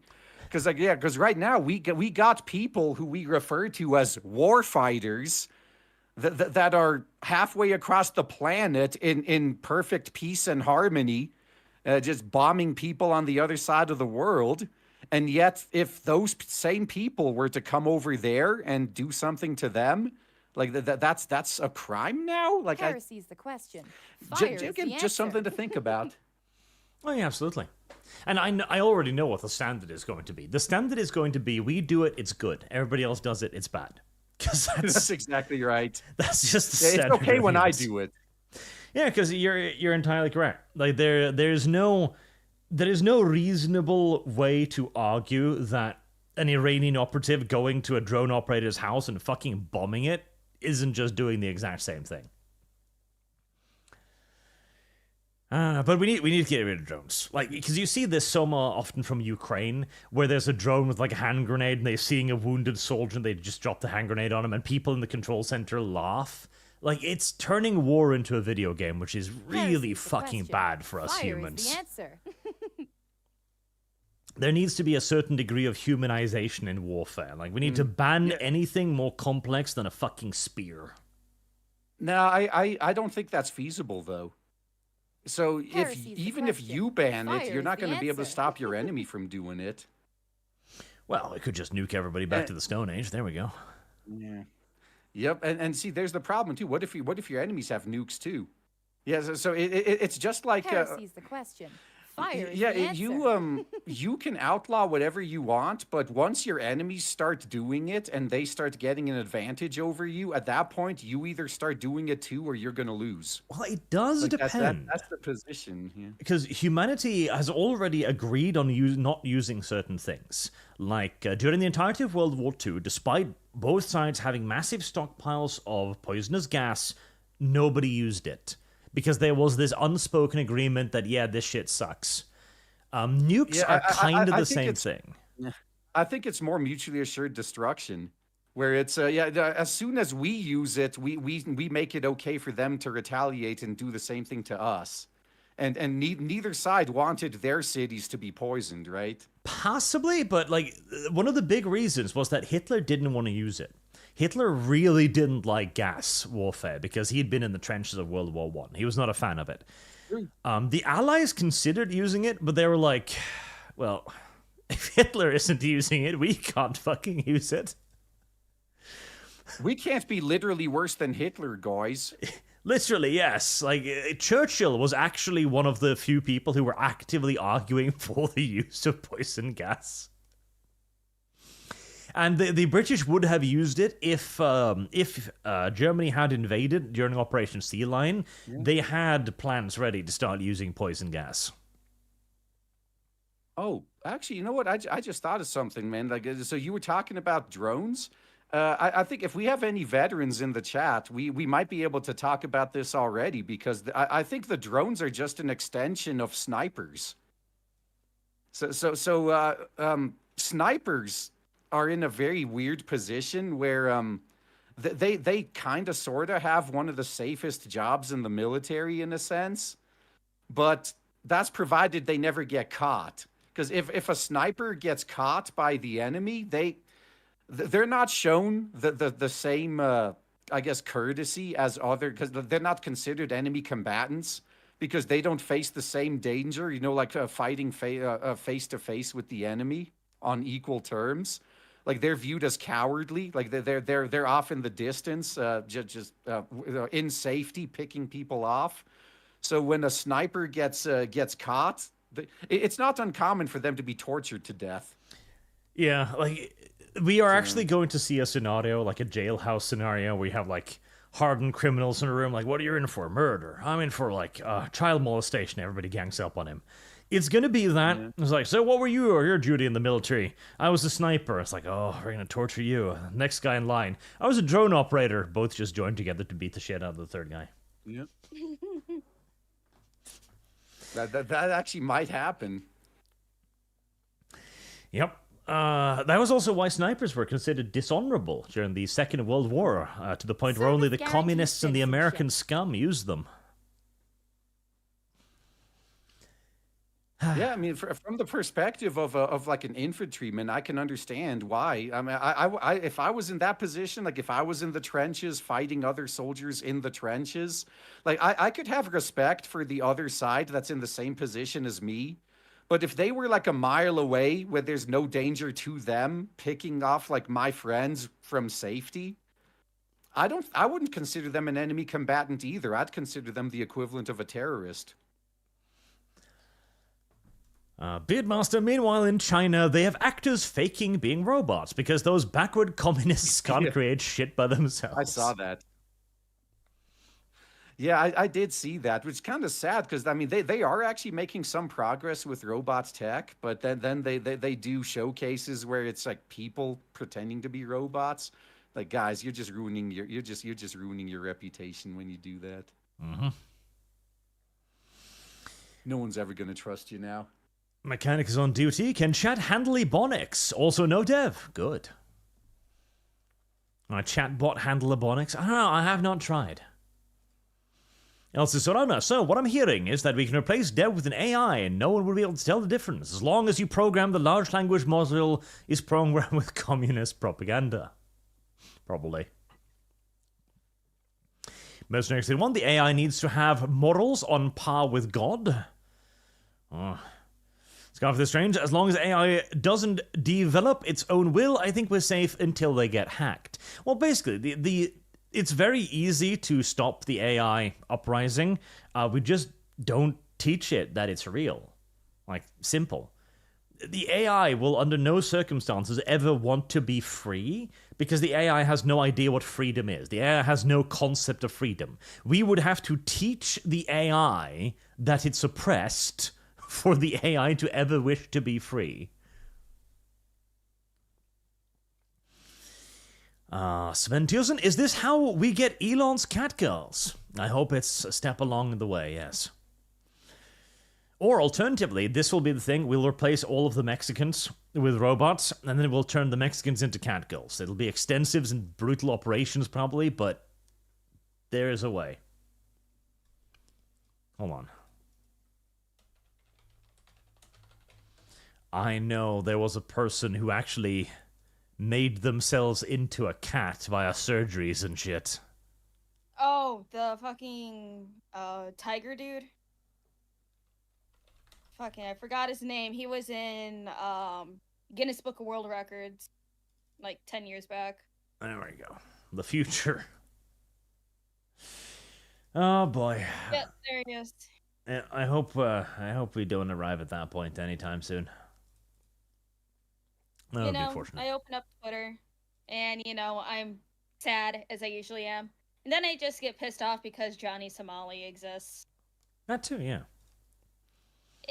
He is causing a absolute fucking shit stir in South Korea right now. I hate this man. Please, somebody hit him with a brick. Take one for the fucking team. Yeah, it really in needs Minecraft, to be legal. Of course. Yeah, it needs to be legal to Minecraft nuisance streamers. Like, why we allow this shit to exist is beyond me. Oh yeah, absolutely. Make rooftop Koreans great again. As a YouTuber myself, I'm now a streamer. If you see a streamer in public, it is 100% societally acceptable to just beat the shit out of that person. There should be no repercussions whatsoever. You see a person filming themselves in public and not family members, attack them. It's like fucking, hold on. In Minecraft, yes, correct, chat. It's just, ugh, my fucking god, I hate him so much.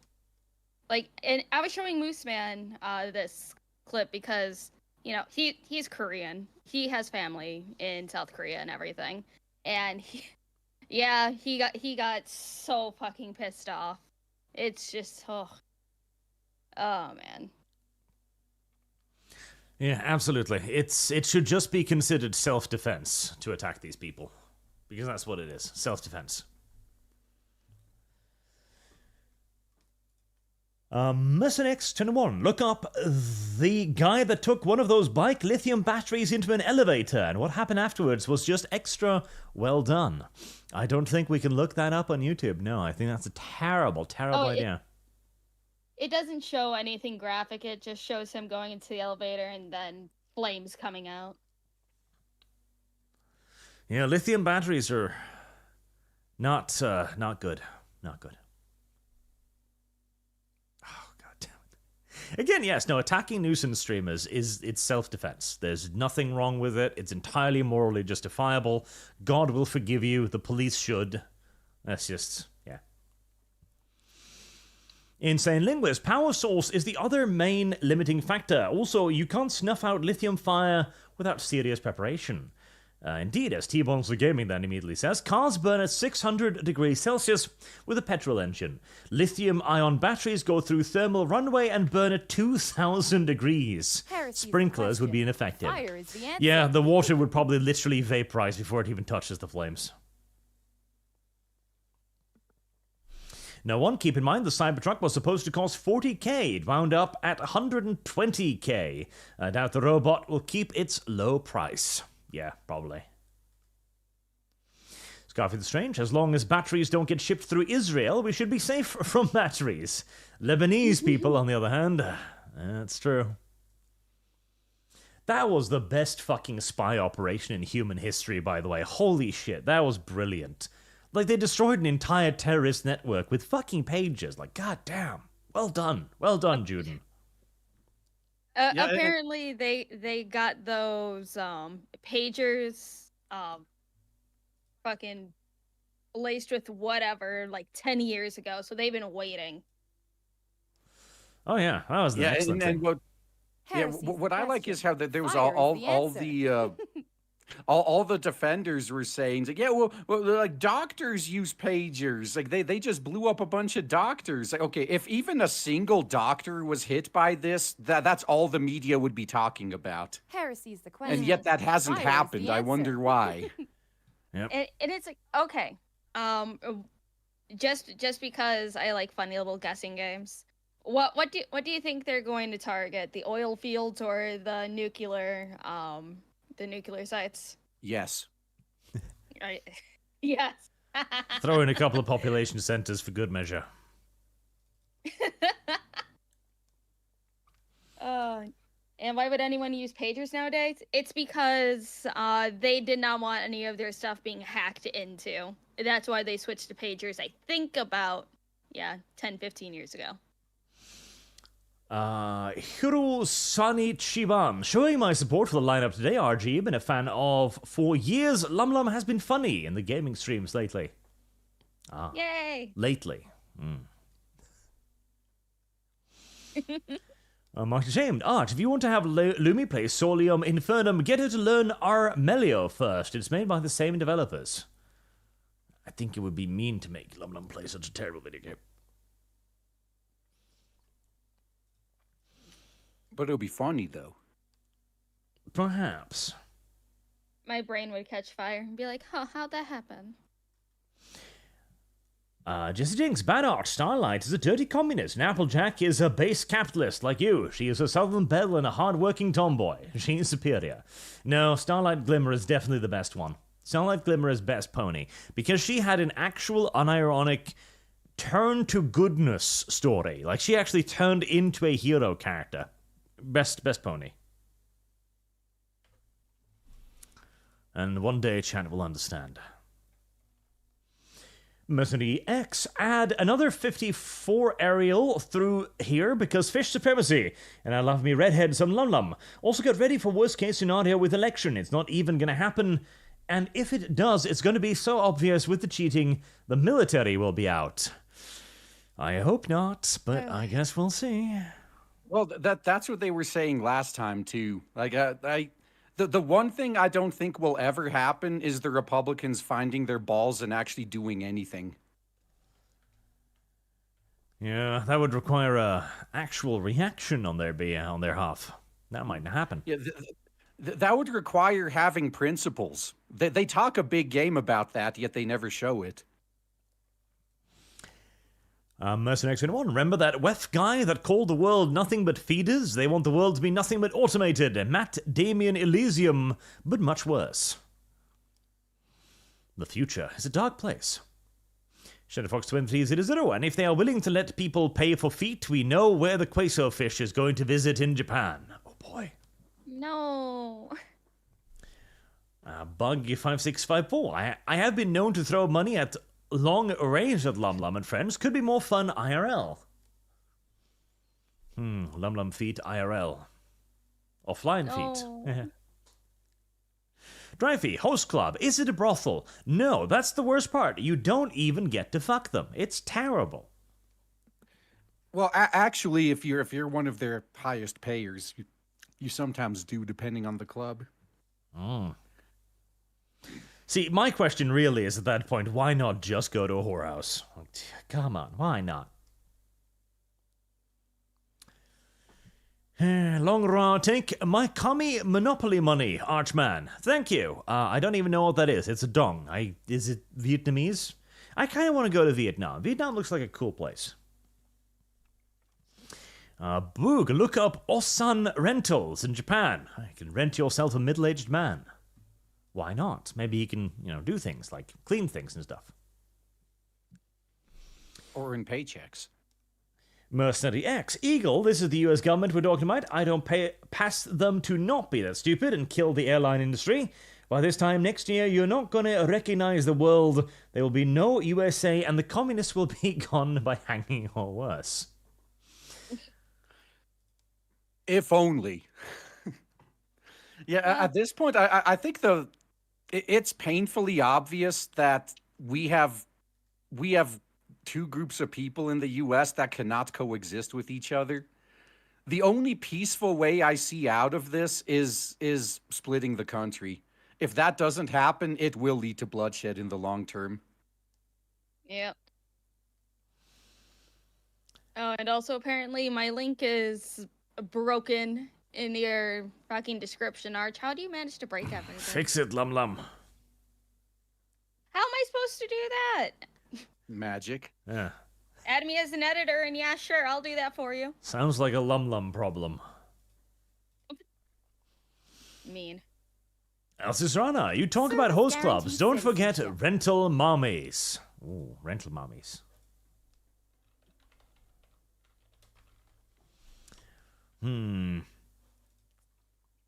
No, straight up, that is going to be a thing. There's going to be an entire entertainment service industry around that stuff. Oh well.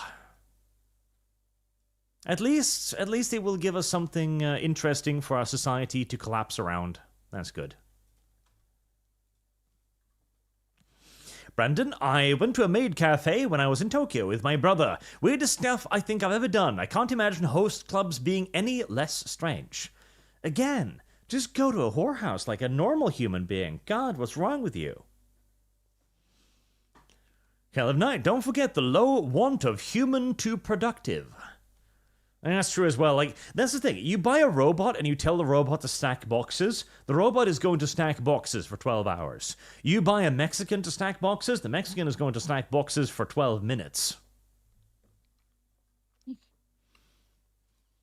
gone for the strange. Combine robots with a dead internet theory. We may lose a sense of consequence. Yeah. Ooh, oh, yeah, that's even worse. Dead internet. That made me think. How would we make the sex bots extra realistic? Let's drape them in the flesh of the deceased. Yes, let's grow people. There you go. Now we have realistic skin. Vulture 1066. I stay away from people on a remote island when I'm not working. Shooting guns and fishing. Good hobbies. That's true.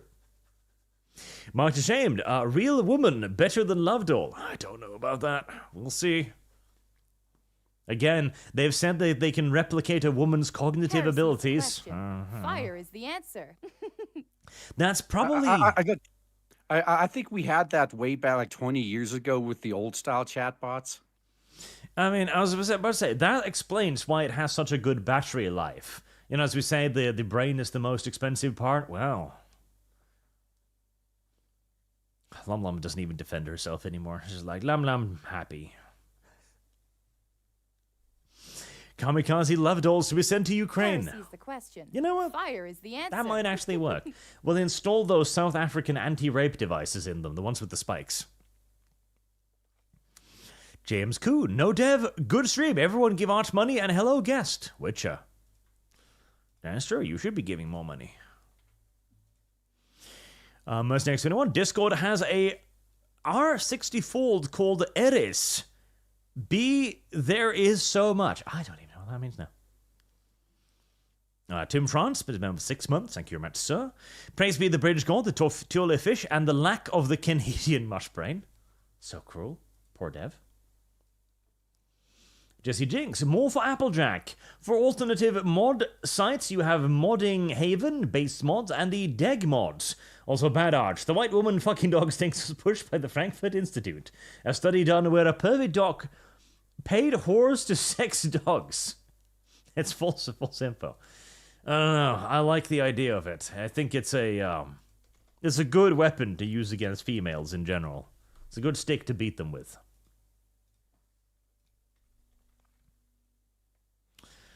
I'll keep count of all that. Scarf the Strange. I'm reminded of a presentation my dad went to decades ago. Someone said calculators will fit into your pocket, and they all laughed. I mean, I remember when we were being taught math at school, and the teacher was like, oh, you're not always going to have a calculator on you, now are you? You got to learn how to do the additions. Yeah. That was a bunch of bullshit. It was the same thing with cursive. I was in 3rd grade, was being forced to write cursive.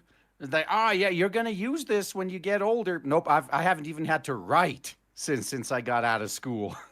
Yep. Yeah, I remember 3rd grade was also cursive for us, and whenever I actually have to write stuff down, it's kind of a mix of my regular serial killer handwriting with some cursive mixed in it, so it's like a hodgepodge of what the fuck is this? Yeah, I just write my name really fast. There you go. That's it. The only actual by hand writing I ever have to do is my signature. Mm-hmm. Everything else is typed. NovaFan21, someone who watches Flash gets what I'm already did a crossover with furries. Sonic the Hedgehog gets rescued by furries as everyone gets murdered. There you go. Hiro-san Nichiwan here is rounded up to 50. RG is right. Blood Blockade Battlefront is great. It's just pure madness and fun, but also good miateri and wholesome MC motivation. Wholesome MC. Split Second Mission Edition came here hot off liberal hive minds videos, and heels up Harry's new ad is cringe as hell. Of course it is. It's left. It can't make anything good. Marksman 17B, gushing over Magical Girl is a great anime. I don't know. It sounds a little bit dirty. Arch, you need to watch it. It's very good. Yep, it is. Tenacious B, where is Dev? Is Sam's Club running a sale on 50-inch waist adult diapers, horse cocks, and 5-gallon tubes of raw cookie dough? To the point, here's monies for not having commies on the stream. Question for Lumi, would you rather Joaquin Phoenix or Henry Cavill? Deceased 24 hours but on ice. Henry Cavill. Dude, dead Henry Cavill for 24 hours on ice? That's a bit weird.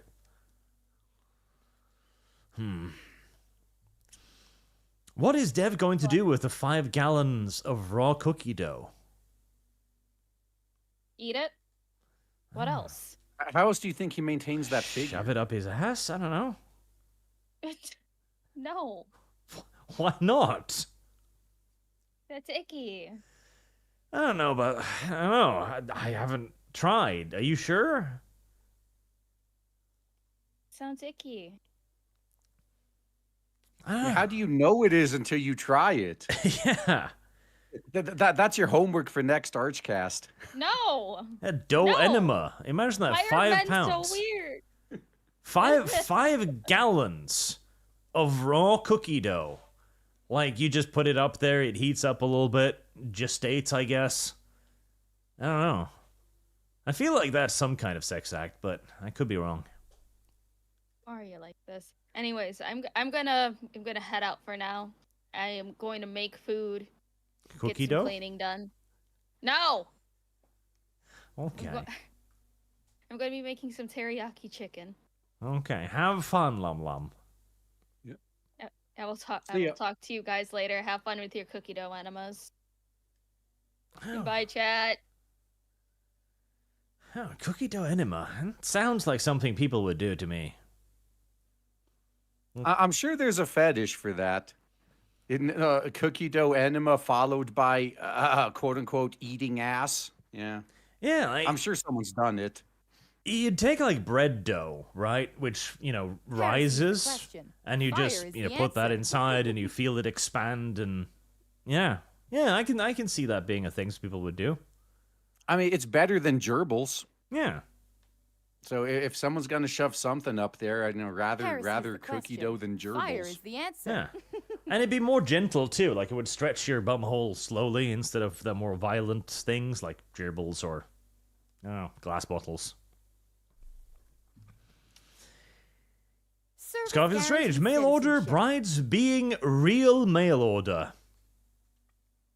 I'm sure after the war in Ukraine, the pace of Russian mail order brides has probably picked up quite significantly. Heresy's the question. Fire is the answer. Reverend Norse, how do I recommend waifus? Because I think Lotara Sarin, Captain of the Conqueror, dummy mommy who takes no shit from World Eaters, Angron, is peak as fuck. You just donate with their name. Really? Simple. Well, yeah, Lotara Sarin. I'll put her on the list. There. And you have to compete with everybody else donating, too. A 12-way bidding war. Brilliant. Elsa Serrana. Women love hot women. Men love hot women. Germans love hot women. Especially when they are fresh out of the oven. Oh, boy. I saw Schindler's List for the first time the other day because everybody's telling me it's great, and I was like, I usually hate things that people tell me are great. Heresy's the But no, that question. was an excellent Fire movie. is the That was answer. a fantastic fucking movie. The style, the cinematography, the acting, the intensity. Oh, yeah, it was very good. Yeah, I think in your case, you got to do what I do because I'm kind of the same way. Like most of the things that most people like, I usually find are shit and vice versa. So you just got to find a few people whose tastes align with yours, and then just go off of what they say. Like forget what the mainstream says. I mean, sometimes there might be overlap. But yeah, find a reviewer who you generally agree with and just go with what they say. Mercenary X, this and the last 5 for Ariel again.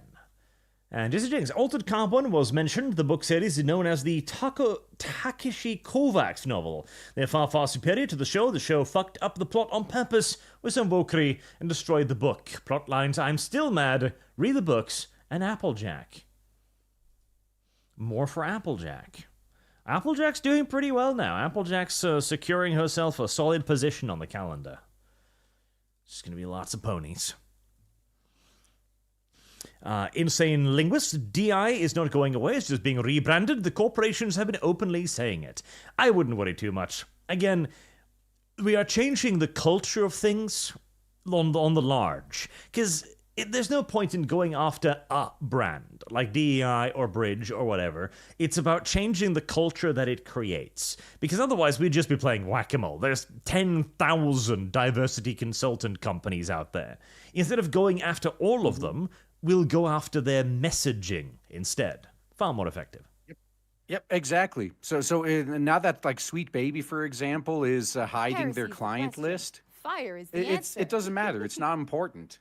Like instead of paying attention to whether Sweet Baby worked on a game or not, just pay attention to the messaging in the game.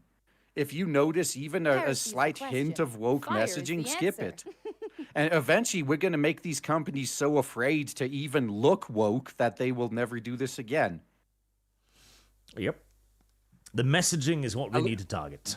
Yep. Yeah, either that or they're going to go out of business, but either one's fine with me. Like, is it any loss if Ubisoft disappears? I don't think so. Like, well, but what about this IP? Like, dude, the worst thing that's going to happen if Ubisoft, like, let's say Tencent decides they don't want them and they just go bankrupt, they're going to hold an auction and their IPs are going to be bought out by someone else who's probably going to handle them better. I mean, it can't get any worse, right? Yep. Let the Silent Hunter IP be free, goddammit. Another Texan Bull says, Death Course of Krieg, but Pony. Also Rat Waifu. And Marksman Sentient B, Codename Cedar, upcoming Cold War gotcha. Constanza, okay, no leaf. I will pay for that. Patriotic Gestalt, no dev fee. Guarantees citizenship. Elsa Solana, Arch is required to put in a Sister of Battle, a Kinkimation Pokemusu. It needs to have a Chibi Arch in the calendar somewhere. Heresy's Sister the of question. Battle. Fire is the answer.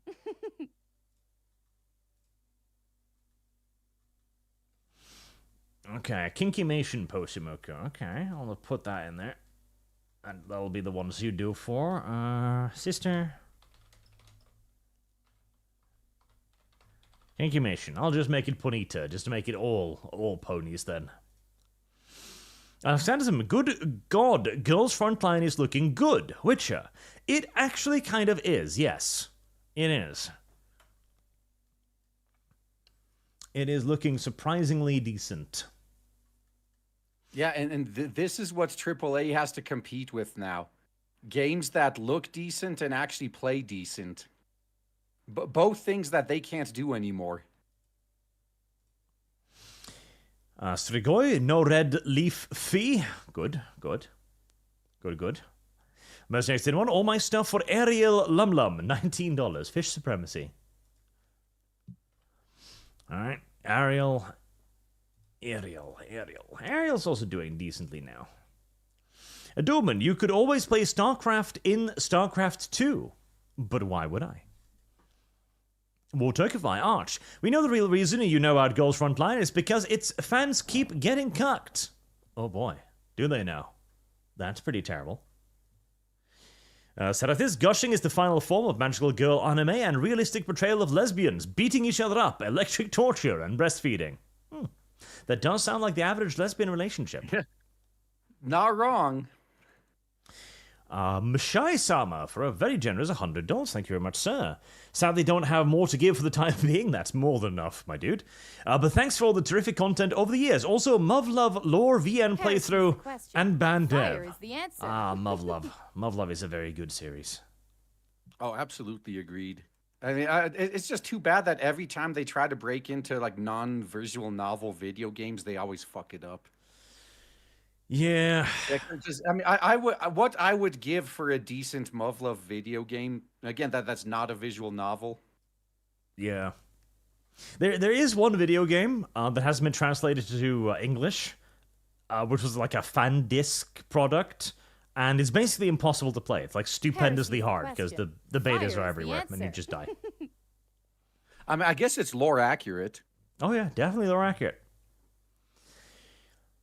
Vulture 1066, is Lum Lum not Ariel? Anyway, Ariel. No, Ariel is a woman.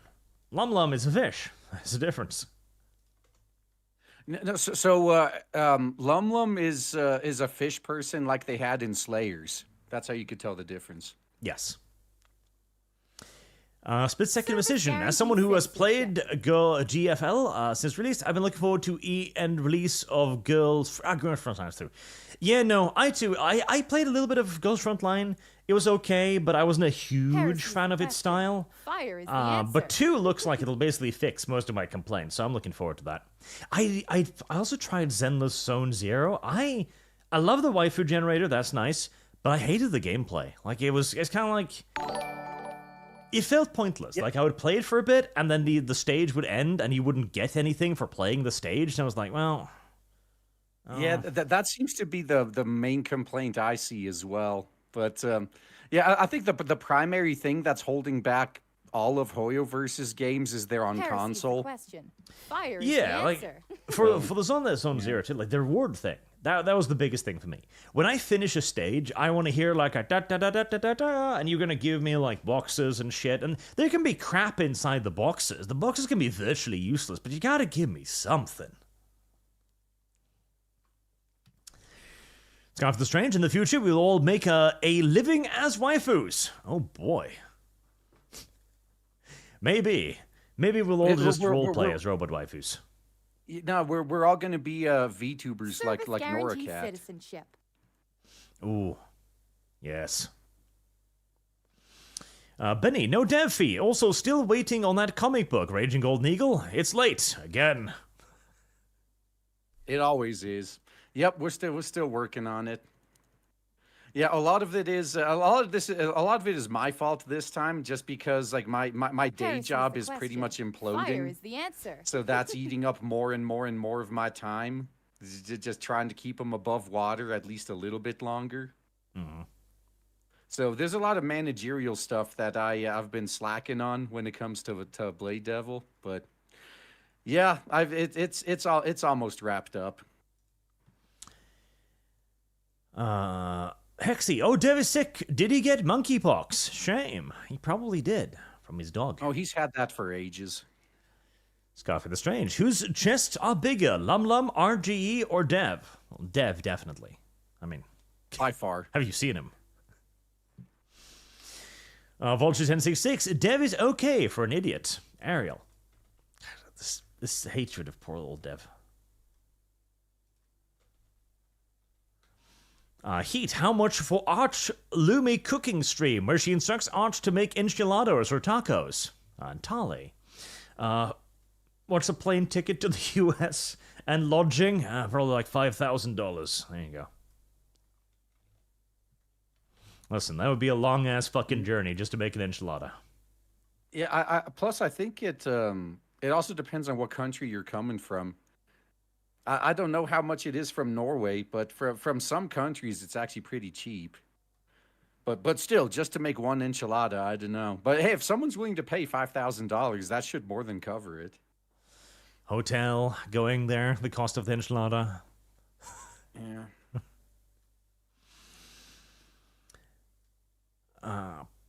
Culpits 4. Why the Emperor did not forbid the belief in the Omnissiah? Because he needed Mars. Mars was his primary ally and the primary source of technological nonsense, so he had to humor them, basically. He couldn't just tell them they were dumb and hit them over the head. NoahFan21. If you need a dev for revenue, just fet an AI trained on communism. Just use a pic of dev. No one will know the difference, lol. Well, to be fair, Chat has paid the dev fee, so there won't be any dev next week. So there you go. Mark Shape, to understand Solum Infernum, look up three-way duel in game theory. Once a third party or more enter strategy, and skill gives way to social politics, alliances are made, players are betrayed. That is true. Bug5654. Deep Fleet Street best version, also 7 against Dev. Talin Hayabusa. Lumi waifu for the calendar. Been enjoying the Savage Worlds Crusade videos. I'm about to publish one of my books soon. Wish me luck on this little venture. Hashtag kickdev. Good luck. Yes. Publishing your first book is a big fucking deal. Marked ashamed. All we need now to be in world of Android Netrunner is a space elevator, clones and 5 cents VR, but that may brain damage you in a cyber attack. Well, we are one step closer to the cyberpunk future now, as I don't know if you saw this one, RG. Let me see if I can find it. There's a Cybertruck police car. Ah, there it is. Behold, the Cybertruck police car. That does look like something that would chase your ass down in a game of Cyberpunk. Yeah, I will say this again. I'm actually really disappointed with the direction we're going when it comes to Cyberpunk. We have all the dystopian shit, but none of the cool technology, like for consumer use. The question. Fire is the answer. It cost $153,000 per car with all of the emergency vehicle equipment add-ons and stuff. But hey, at least it looks cool. Yeah, it looks like a Cybertruck police car. Question. Fire is the answer. Yeah, although one of the things that these police cars need to be able to do is ram, though. Like, can you really ram anyone with a Cybertruck without bursting into flames? Well, let's just hope that they've gotten that ion batteries properly secured. Fire is the answer. Well, the batteries are... I mean, if it's like any other electric car, like the entire bottom of the car is batteries, is it not? Yeah. Well, I guess we'll see the first time it hits something. I guess we will. Hey, maybe we could make them remote controlled. Yeah, that'll work. We could solve 2 problems at once. We would reduce crime if every time they had to make a traffic stop, they would blow themselves and the crime dude up. Yeah? Hey, wait. If we did that, we would be getting like a mass amount of orders from the Middle East, too. Oh, boy. There's money to be made.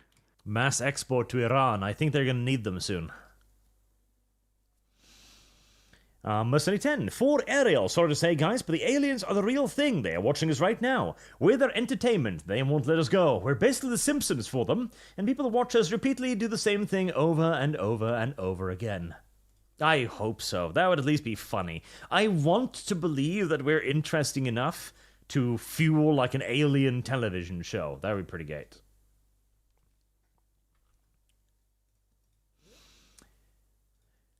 Gaur Gura singing at my baseball game. Genshin Impact on my McDonald's apple pie carton. It's clear to me America has lost the culture war. Tale, says Heat.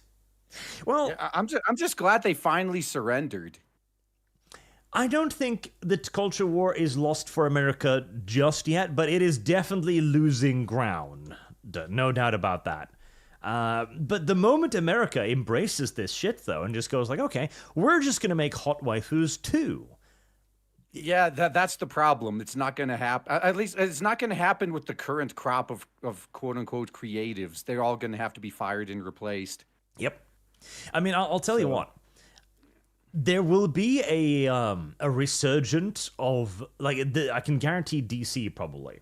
DC had the Bruce Timm art style from the animated series, which was a genius art style. It was simple, it was effective, it was immediately recognizable. Looked good. Yeah. Like DC, in like 10 years' time, once they've fired all of the bad apples, is finally going to basically just recreate Batman the Animated Series, and they will be showered with money for it. Like the first major corporation in the US that finally realizes, oh shit, if we just listen to our fans, we'll be paid? What the fuck? That will be the winner of this generation. We'll see who does it. Yeah, I think the problem though is like Aaron Clary talks about this a lot. It's going to become impossible to do business in at least in the U.S. within the next few years, because even if you find the problems, there's nothing you can do to fix them. Because we got because right now, let's say you fired all the activists in your company. Great, now they're just going to sue you, and you're going to be stuck fighting them in court for like 5 years and lose millions upon millions of dollars, even if you ultimately win. Like it's crazy. Like there's outside of starting a brand new company and gatekeeping in creative ways that they can't sue you for, like all these companies are going to have to move their headquarters outside the U.S. if they want to survive. It's going to be like a 5 to 10 year process, because they're going to need to fire everyone, and after they fired everyone, they're then going to need to rehire everyone, which are actually good people. It's going to be a fucking nightmare, and it's going to kill a lot of companies. Yeah, and I don't think that's going to happen either, because like the good people that they drove away, like good people have no problems finding other employment. And a lot of them are actually going to East Asia. They're not going to come back. You're going to have to somehow find good people among current year college graduates, for example. Yep. Yeah, it is going to be a really rough time. Like I legitimately believe that most of the current companies, they're not going to exist anymore, at least in their current forms, real soon. And then it's well. But remember though, all the big companies that exist now at one point were small companies. So I think the future is going to be the companies that are being created right now by the competent people that don't want to put up with this corporate DEI bullshit, and they're just going to replace them.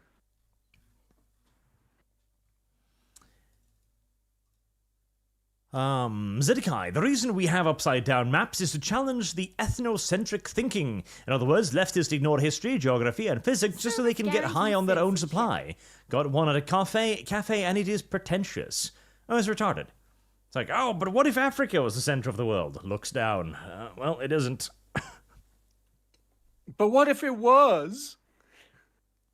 Listen, the moment you fuckers manage to build something out of something other than mud, we'll talk.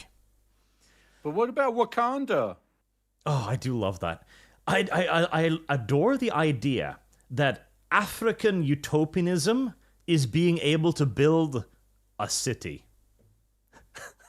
It's not going to space, it's not colonizing Mars, it's having a city without a massive crime rate. That is the Black Utopia. That is how far they can dream. Furin Kazan, so how long until we get real-life servitors? I mean, you saying we're not there already? Are NPCs close enough? I think so. I think that qualifies. Yeah, except at least the servitors could be kept under control and know their place. I think that's the big difference. Mercenary 10, Ariel again. There's talk that the aliens grow their spaceships and are capable of transcending space as if it's nothing. Also the Fermi Paradox, a myth. Once the big event happens, you guys going to see what I've been seeing. You've been seeing aliens in your backyard. Why? Service How? guarantees I mean, citizenship. so here, we actually got a lot of aliens in the U.S. They all just have Mexican names for some reason. That's true.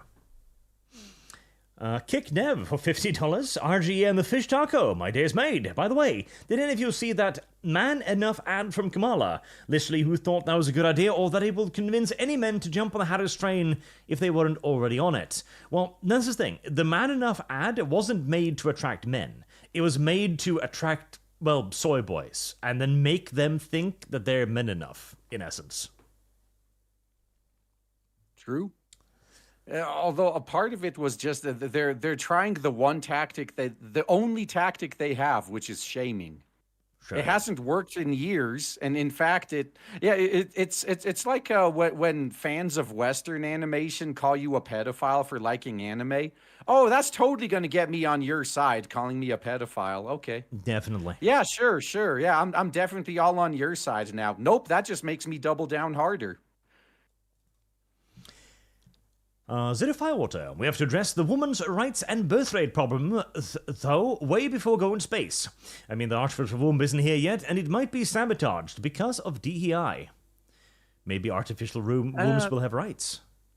No, I don't think so. Because maybe in the U.S. that could be true, but if the U.S. sabotages themselves with DEI, China's just going to do it. Japan's just going to do it. Korea's just going to do it.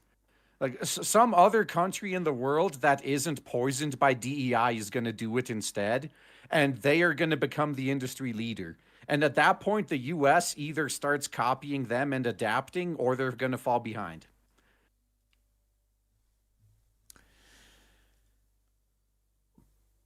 God damn it, YouTube. Why must you scroll?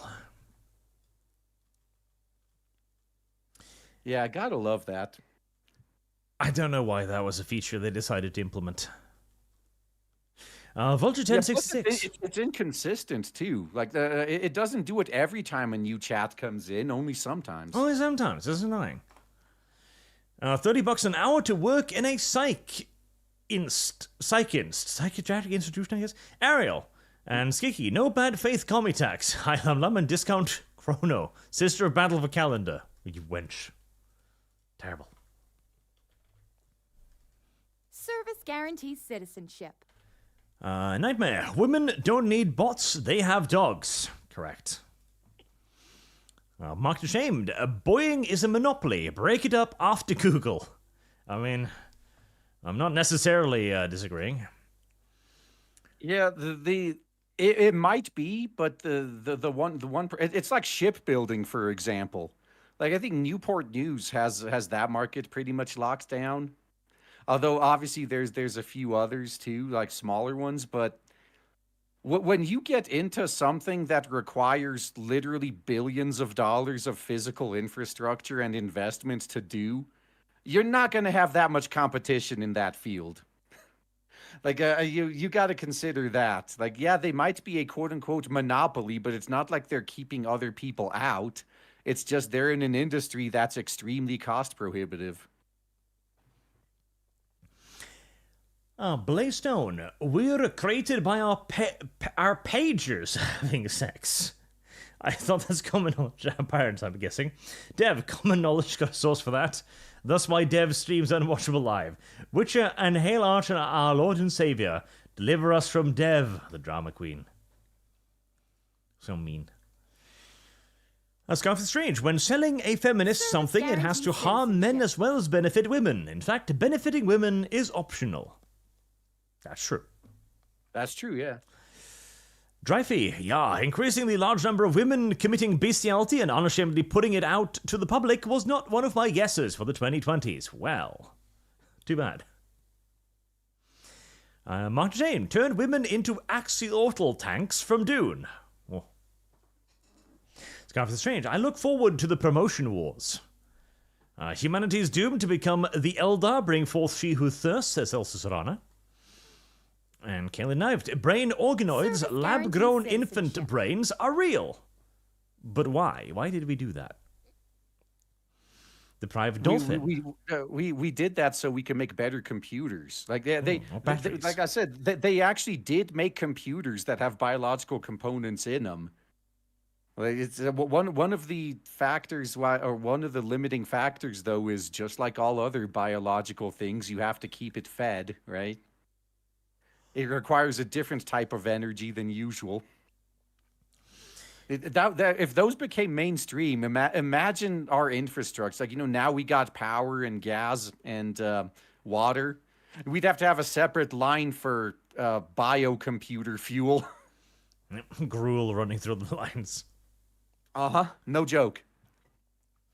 Deprived Dolphin. Wake the fuck up, Samurai. We have to answer the age-old question, what do we do about the corpos? Minecraft them all. Beardmaster, this AI discussion reminds me of the show Pluto on Netflix. It's overall a good show. I don't know it. Insane Linguist, one of the possibilities why there may not be any advanced civilization is that maybe, just maybe, we are the first ones. The old ones, if you will. Yes, I like it. Dreyfie, the rich and famous would digitalize themselves, but I think the religious would mostly remain human rather than go towards some kind of transhumanism. Depends, like religion occasionally changes itself to humanity. So, Yeah, and plus, when it comes to aliens, it's entirely possible that, let's say, humans end up colonizing the galaxy. Considering that some of us, like if we colonize the whole galaxy, some of our worlds would be 100,000 years apart. Or light years rather. And if you factor in that we can't even travel that fast, how much evolution do you think will happen in 100,000 years? Like, yeah, I think we are going to become our own aliens. Like we will be like the Zelnaga. We're going to be the progenitor race that seeds the galaxy. And in the far future, all of our different descendants will meet, and they'll be unrecognizable to each other. very possible. No one said 1,000 years would probably cause everyone to adapt to space, making them unable to colonize the destination planet. Yeah, you'd have to keep up constant, like, physical training regimes and artificial gravity and all kinds of stuff.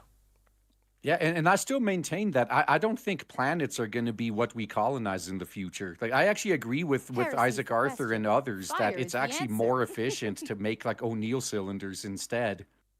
Yeah, I think if we do expand into space, we're probably just going to be living in space.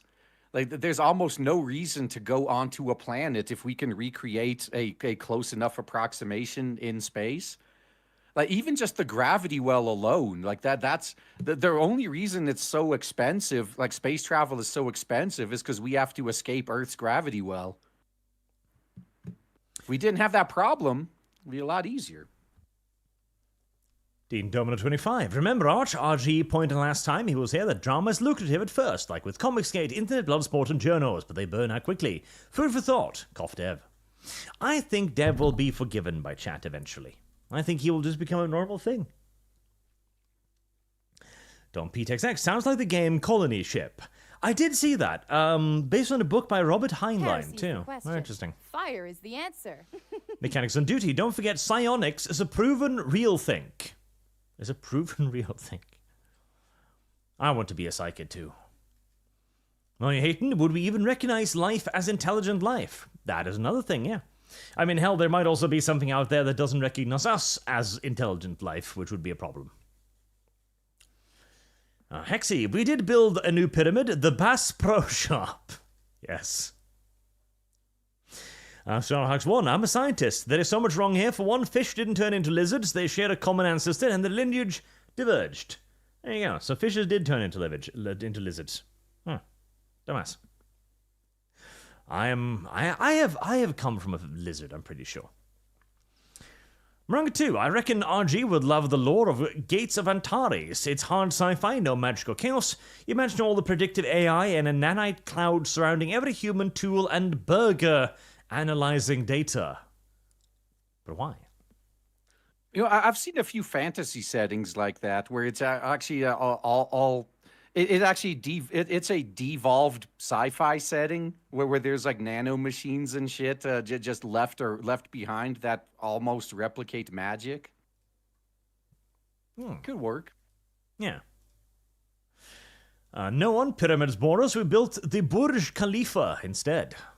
Bigger and taller. Not going to last as long, though. Much ashamed. So Tower of Babel. I never understood how humans could just stop understanding each other until they forgot what a woman is. Now I am a believer. There you go. Mechanics on Duty. Speaking of consciousness, we have evidence that conscious observation alters reality. Every day we have more scientific evidence for God and magic. There are some particles that act differently when you look at them. That is true, which is a bit weird. Yeah, well, that's also because looking at them, like, how do you look at something? You bounce a photon off of it. The act of hitting something with a photon could very well change what it's doing. Mm-hmm. But yeah, I think he's mostly meaning like was it like quantum particles? Like they exist as waves until they're observed, and then they consolidate down to particles. But yeah, like you can't observe anything without smacking it with something. Like that's just how it is. So yeah, like smacking something may have an effect on it. Who knows? Yeah, there's also the fact that things just behave way differently if you... Oh, is it like, somebody figured out how to make how can I find it? The coldest thing on Earth. Where you manage to freeze down a substance. It used to exist in, Oh, Bose-Einstein condensate? Yes. Yeah. Because it used to exist as waveforms, but it eventually formed into practically a liquid, a rippling liquid when you froze it down enough. Yeah. That's just something I'm a tourist on myself. But I think basically what it is you can get, macro level mass that behaves as if it was a quantum object. Yeah, it is interesting. Heresy's the question. Fire is the Malefkas answer. Shaikan, why you think humanity is inherently religious? Because we're inquisitive. That's why, because we keep asking dumb questions, and there's a business in providing dumb answers to those dumb questions. Like, oh, the sun? Ah, yes, pulled across the sky by a fucking chariot. Yeah, I mean, really though, I think the biggest flaw we have is eventually, like you said, big business comes around providing answers. And when those answers are eventually proven false, those who provide that answer refuse to let it go because that's their business. Yep, it's a fine motivation. Hexy, humanity has the divine spark. We own the galaxy. I like that interpretation too. I like that interpretation a lot.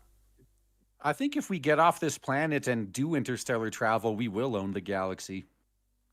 I actually believe that life is common, but intelligent life isn't. Like, I wouldn't be surprised if there was not a single other Heresy's the intelligent question. species in the whole Fire is galaxy. the So answer. we're going to be the first. We're gonna spread intelligent life everywhere and create our own aliens. That's equally exciting, I think. Not Handsome Jack. Shame ain't Eagle Roach for not telling us you'd been ArchCast today. Oh well, looks like the replay will be calling after the show. Also, Lum Lum should come to terms with her love of the feet variety. I didn't know I was going to be on ArchCast till an hour and a half before it started. That's true. Now, Firewater, all of America's culture and economic problems are caused because of the leftist values. They have to shift hard right and get rid of all the values of the past 100 years to fix the last 70 or so. Heresy's the question. Fire is the answer. A random thing on Twitter reminded me of a wonderful thing. There was a dumbass show back in the day, a very dumbass show called The Deadliest Warrior, and they did an episode where they compared what would happen if the IRA fought the Taliban. Oh, that was some And dumb shit. what conclusion did they come up with? I think that the Taliban would win Fire is the answer. because they had access to more shit like RPGs and stuff. Yeah, the Taliban has access to U.S. military stuff too. Don't Yep. forget that. Like Humvees and attack helicopters now. Like, it was $80 million worth of stuff. Yeah. Yep, they do pretty well for themselves.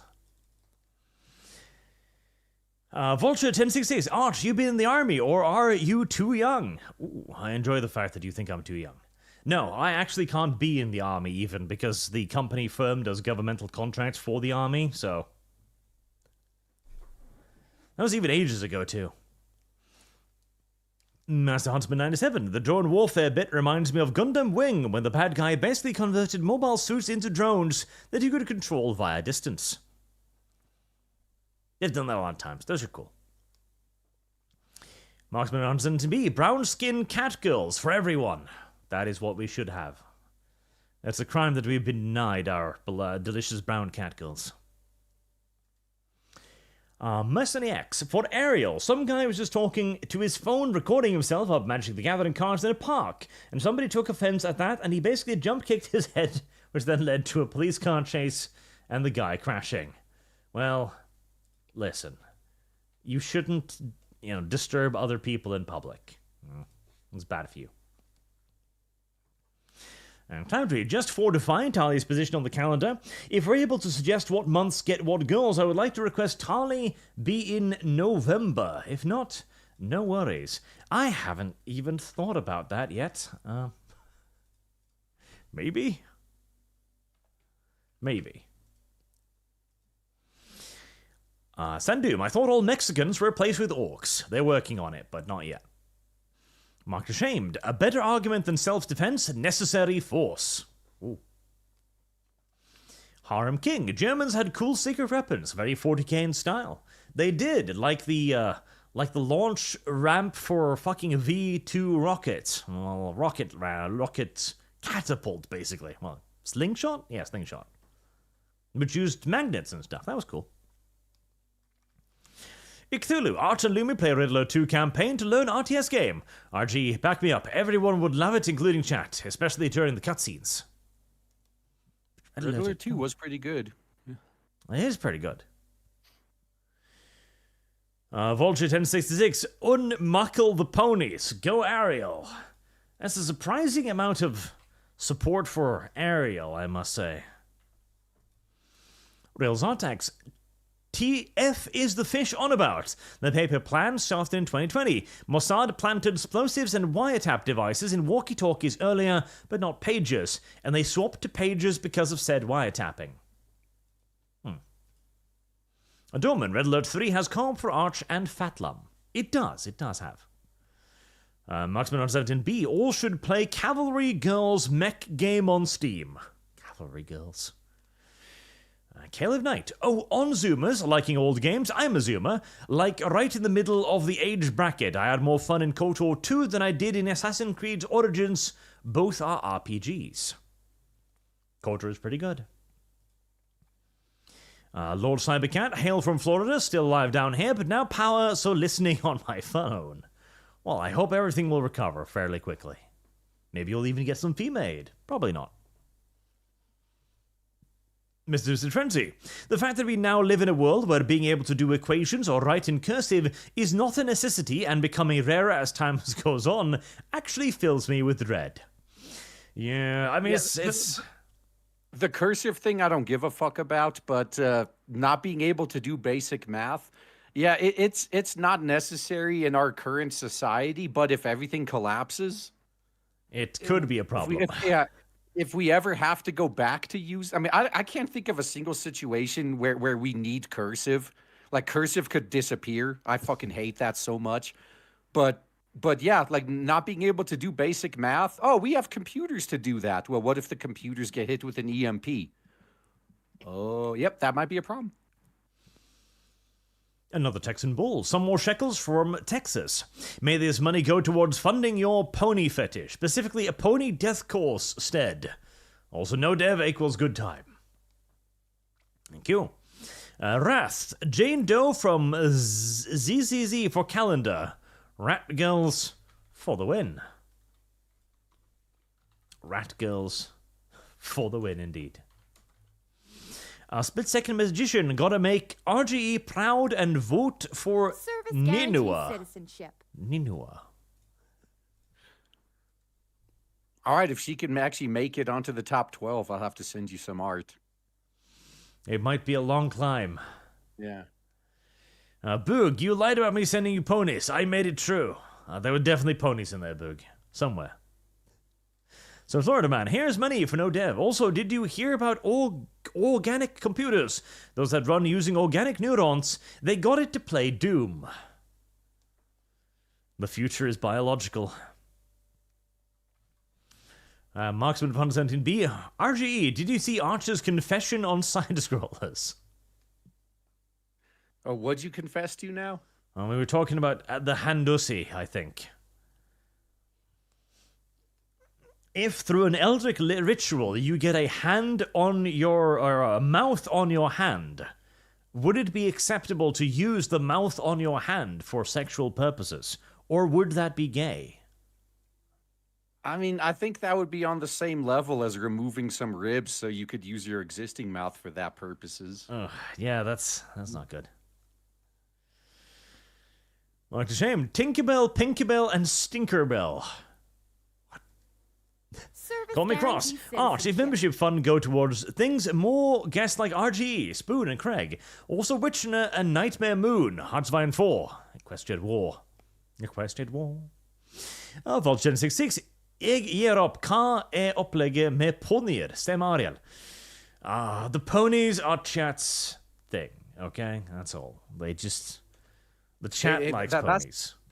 That's the audience you've been cultivating. Apparently. Keith Lanes, money for no dev. Oh. But what a poor dev. Frog Jupiter, Arch, you should see how Yankee libs treat Southern folk. They're literally matter bait to us being unalive during the hurricane. It's disturbing. From Texas. Literally masturbate, I'm presuming, but you didn't like it. Paul Keth, Arch needs a proper horror game. I recommend Trenchers. It's thematic and scary. Well, bribe Arch. That is how I play horror games. Service guarantees citizenship. Oh, and stop scrolling. I guess it is a good problem to have. It is, but it's still an annoying problem to have. Heresy's the question. Hexy, Fire is the put dev answer. fee counter on stream so we know how much. My shame. I need to make a video on why Hashut is the chaos god of the Dark Mechanicum before his spot was taken by She Who Thirsts. Maybe, yeah. Hashut is definitely engineering enough. Builder, how much money for you to use your brony as your portrait next podcast? What? $1,000. There you go. That should put it well out of reach. Black 1917, Hail Arch Christ, our Lord and Savior. Hi RG. Just got here. Did Dev run away after RG called him out on his bullshit, or was he not here in the first place? Dev is sick from monkeypox today. He has to take care of that. Little boils. Yeah, and I think he had to go to the vet too because his dog is also sick with monkeypox. Oof. Blaze Stone. Change culture if you want to win. Sure, use stick and only stick. Absolutely. Thus explains chat hyperbolic dislike of Dev. Remember, all use his standard against him when you criticize. Give no quarter and use references. He will change or fall. Yes, change Dev. Change Dev for the better. So, Jard, congratulations, no Dev stream. What do you think of CD Projekt Red screaming at Endymion? Congrats on being mentioned in the paper too. Witcher. I think CD Projekt Red does protest too much. When they say, like, oh, we don't do DEI things, nonsense. We can see your webpage with the DEI on it. Screw you. Corpos always lie. Yep. And this, I've been through enough layoffs as well. Like so generally it leaks because layoffs are planned months in advance. There's always a leak. Everyone knows layoffs are coming. Yet these pieces of shit just lie about it. Like, oh, there's not going to be any layoffs. Those are just rumors. And then they go to the point of banning even talking about it. And then sure enough, right on cue, here come the layoffs. And then they think that we're going to fall for that again next time. Yeah, no, that's one thing you should always expect from a corpo. Like, just assume everything they say is a lie until proven otherwise. Because they do lie. They lie to their employees. They lie to customers. They lie to their fucking investors. You can't trust anything that comes out of a corporate mouthpiece until it's been verified.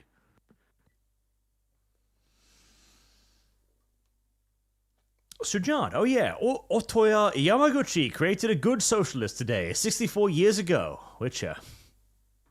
That is today. 100% agreed, yeah.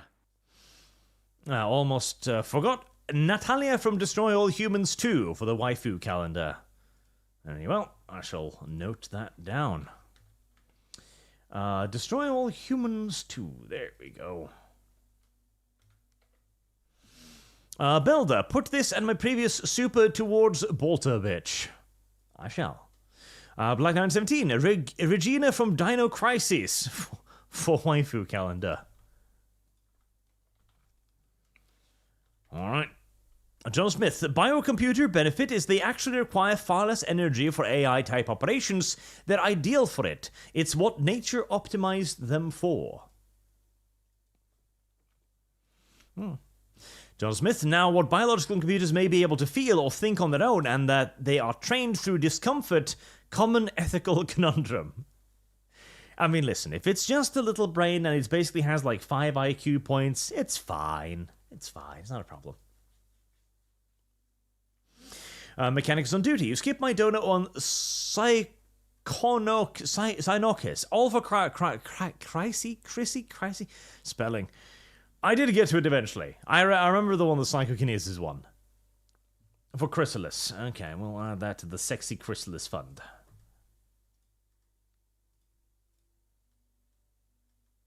God damn it. Chrysalis fun. Call Santoris, much love from Kazakhstan. I hate Xeno so much it's unreal. Also, did the Emperor know Horus would betray him? He saw Horus when the Primarchs... Rust? No, the Emperor did not know that he was going to be betrayed. Sadly. Not shamed. Humans are twice cursed. First with Adam, second Noah. Noah? I don't know. Vulture 1066. I was Navy. Go Ariel. What does that have to do with anything? Zero. Hello. Streaming is fun, but harder than I thought. Well, you'll get used to it. Once you get everything set up, it's simple. Marksman on 17B, the I'm a whore confession from Side Scrollers. Ah, yes. Well, I mean, that's what streamers are. We're professional whores. We take money to make noises at people. It's a pretty good job, honestly. It's pretty good. And Zero, we'll have to catch the VOD tomorrow, but much love. Thank you. Blaystone, also last message, and this one for Witcher Fun, total of 10. Thanks for the good and interesting discussion, RG, and come back soon. Definitely, you're welcome on any time. Yeah, maybe I'll have to crash a future stream. Definitely. Depends on what else is going on. Just a jinx. The only good thing Dev gets is stick. The snake and he won't stick until he suffers like the Eastern Bloc to realize communism is dumb. But he won't, so just keep sticking at him. Glad these add up with a $30 bonus to Applejack. Little Applejack. Little Applejack. And Jordan Rogers, Lumi on the waifu calendar with extra foot stuff. Ooh. Extra foot stuff for Lumi. That's terrible. That is absolutely terrible. And Zero Firewater for $50 on Rumble. Thank you very much, sir. Archley, I want to change to Ninua. I was holding back since I thought she wasn't an option. Ninua. Very well.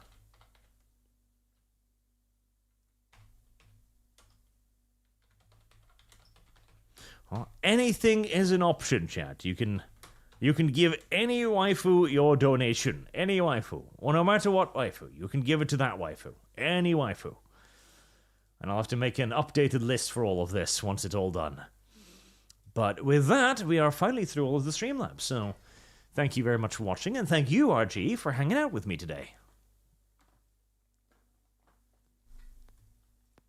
Oh, dang. I was just trying to unmute myself, but I had to hit it like twice. So, all right, man. Yeah, it's been fun being here, man. It's always fun to have you on, dude. You are a good guest. Hey, and this time I didn't drive away too many people, so at least I'm doing better. That's pretty good, yes. All right, everyone. Thank you for watching. Thank you for your donations, and I will see you all again tomorrow. And I also, since it was a last-minute thing, I need to add Agent Golden Eagle's channel to the description. Do check him out. He has a channel all of his own, chat. Black917, goddammit. It's the American left that is losing the culture war. The American consumer is all for the stuff coming out of the East. Yes. And Marksman17B, Jabba the Hit for calendar. But why? Let's see. They want some feminist representation on your calendar, that's why. They probably do. Who's streaming today? Oh, there we go. There you go, chat. Go bother this random person that I've talked to like 2 times. There you are. And again, thank you, chat, for the 3rd time. Now have a good night.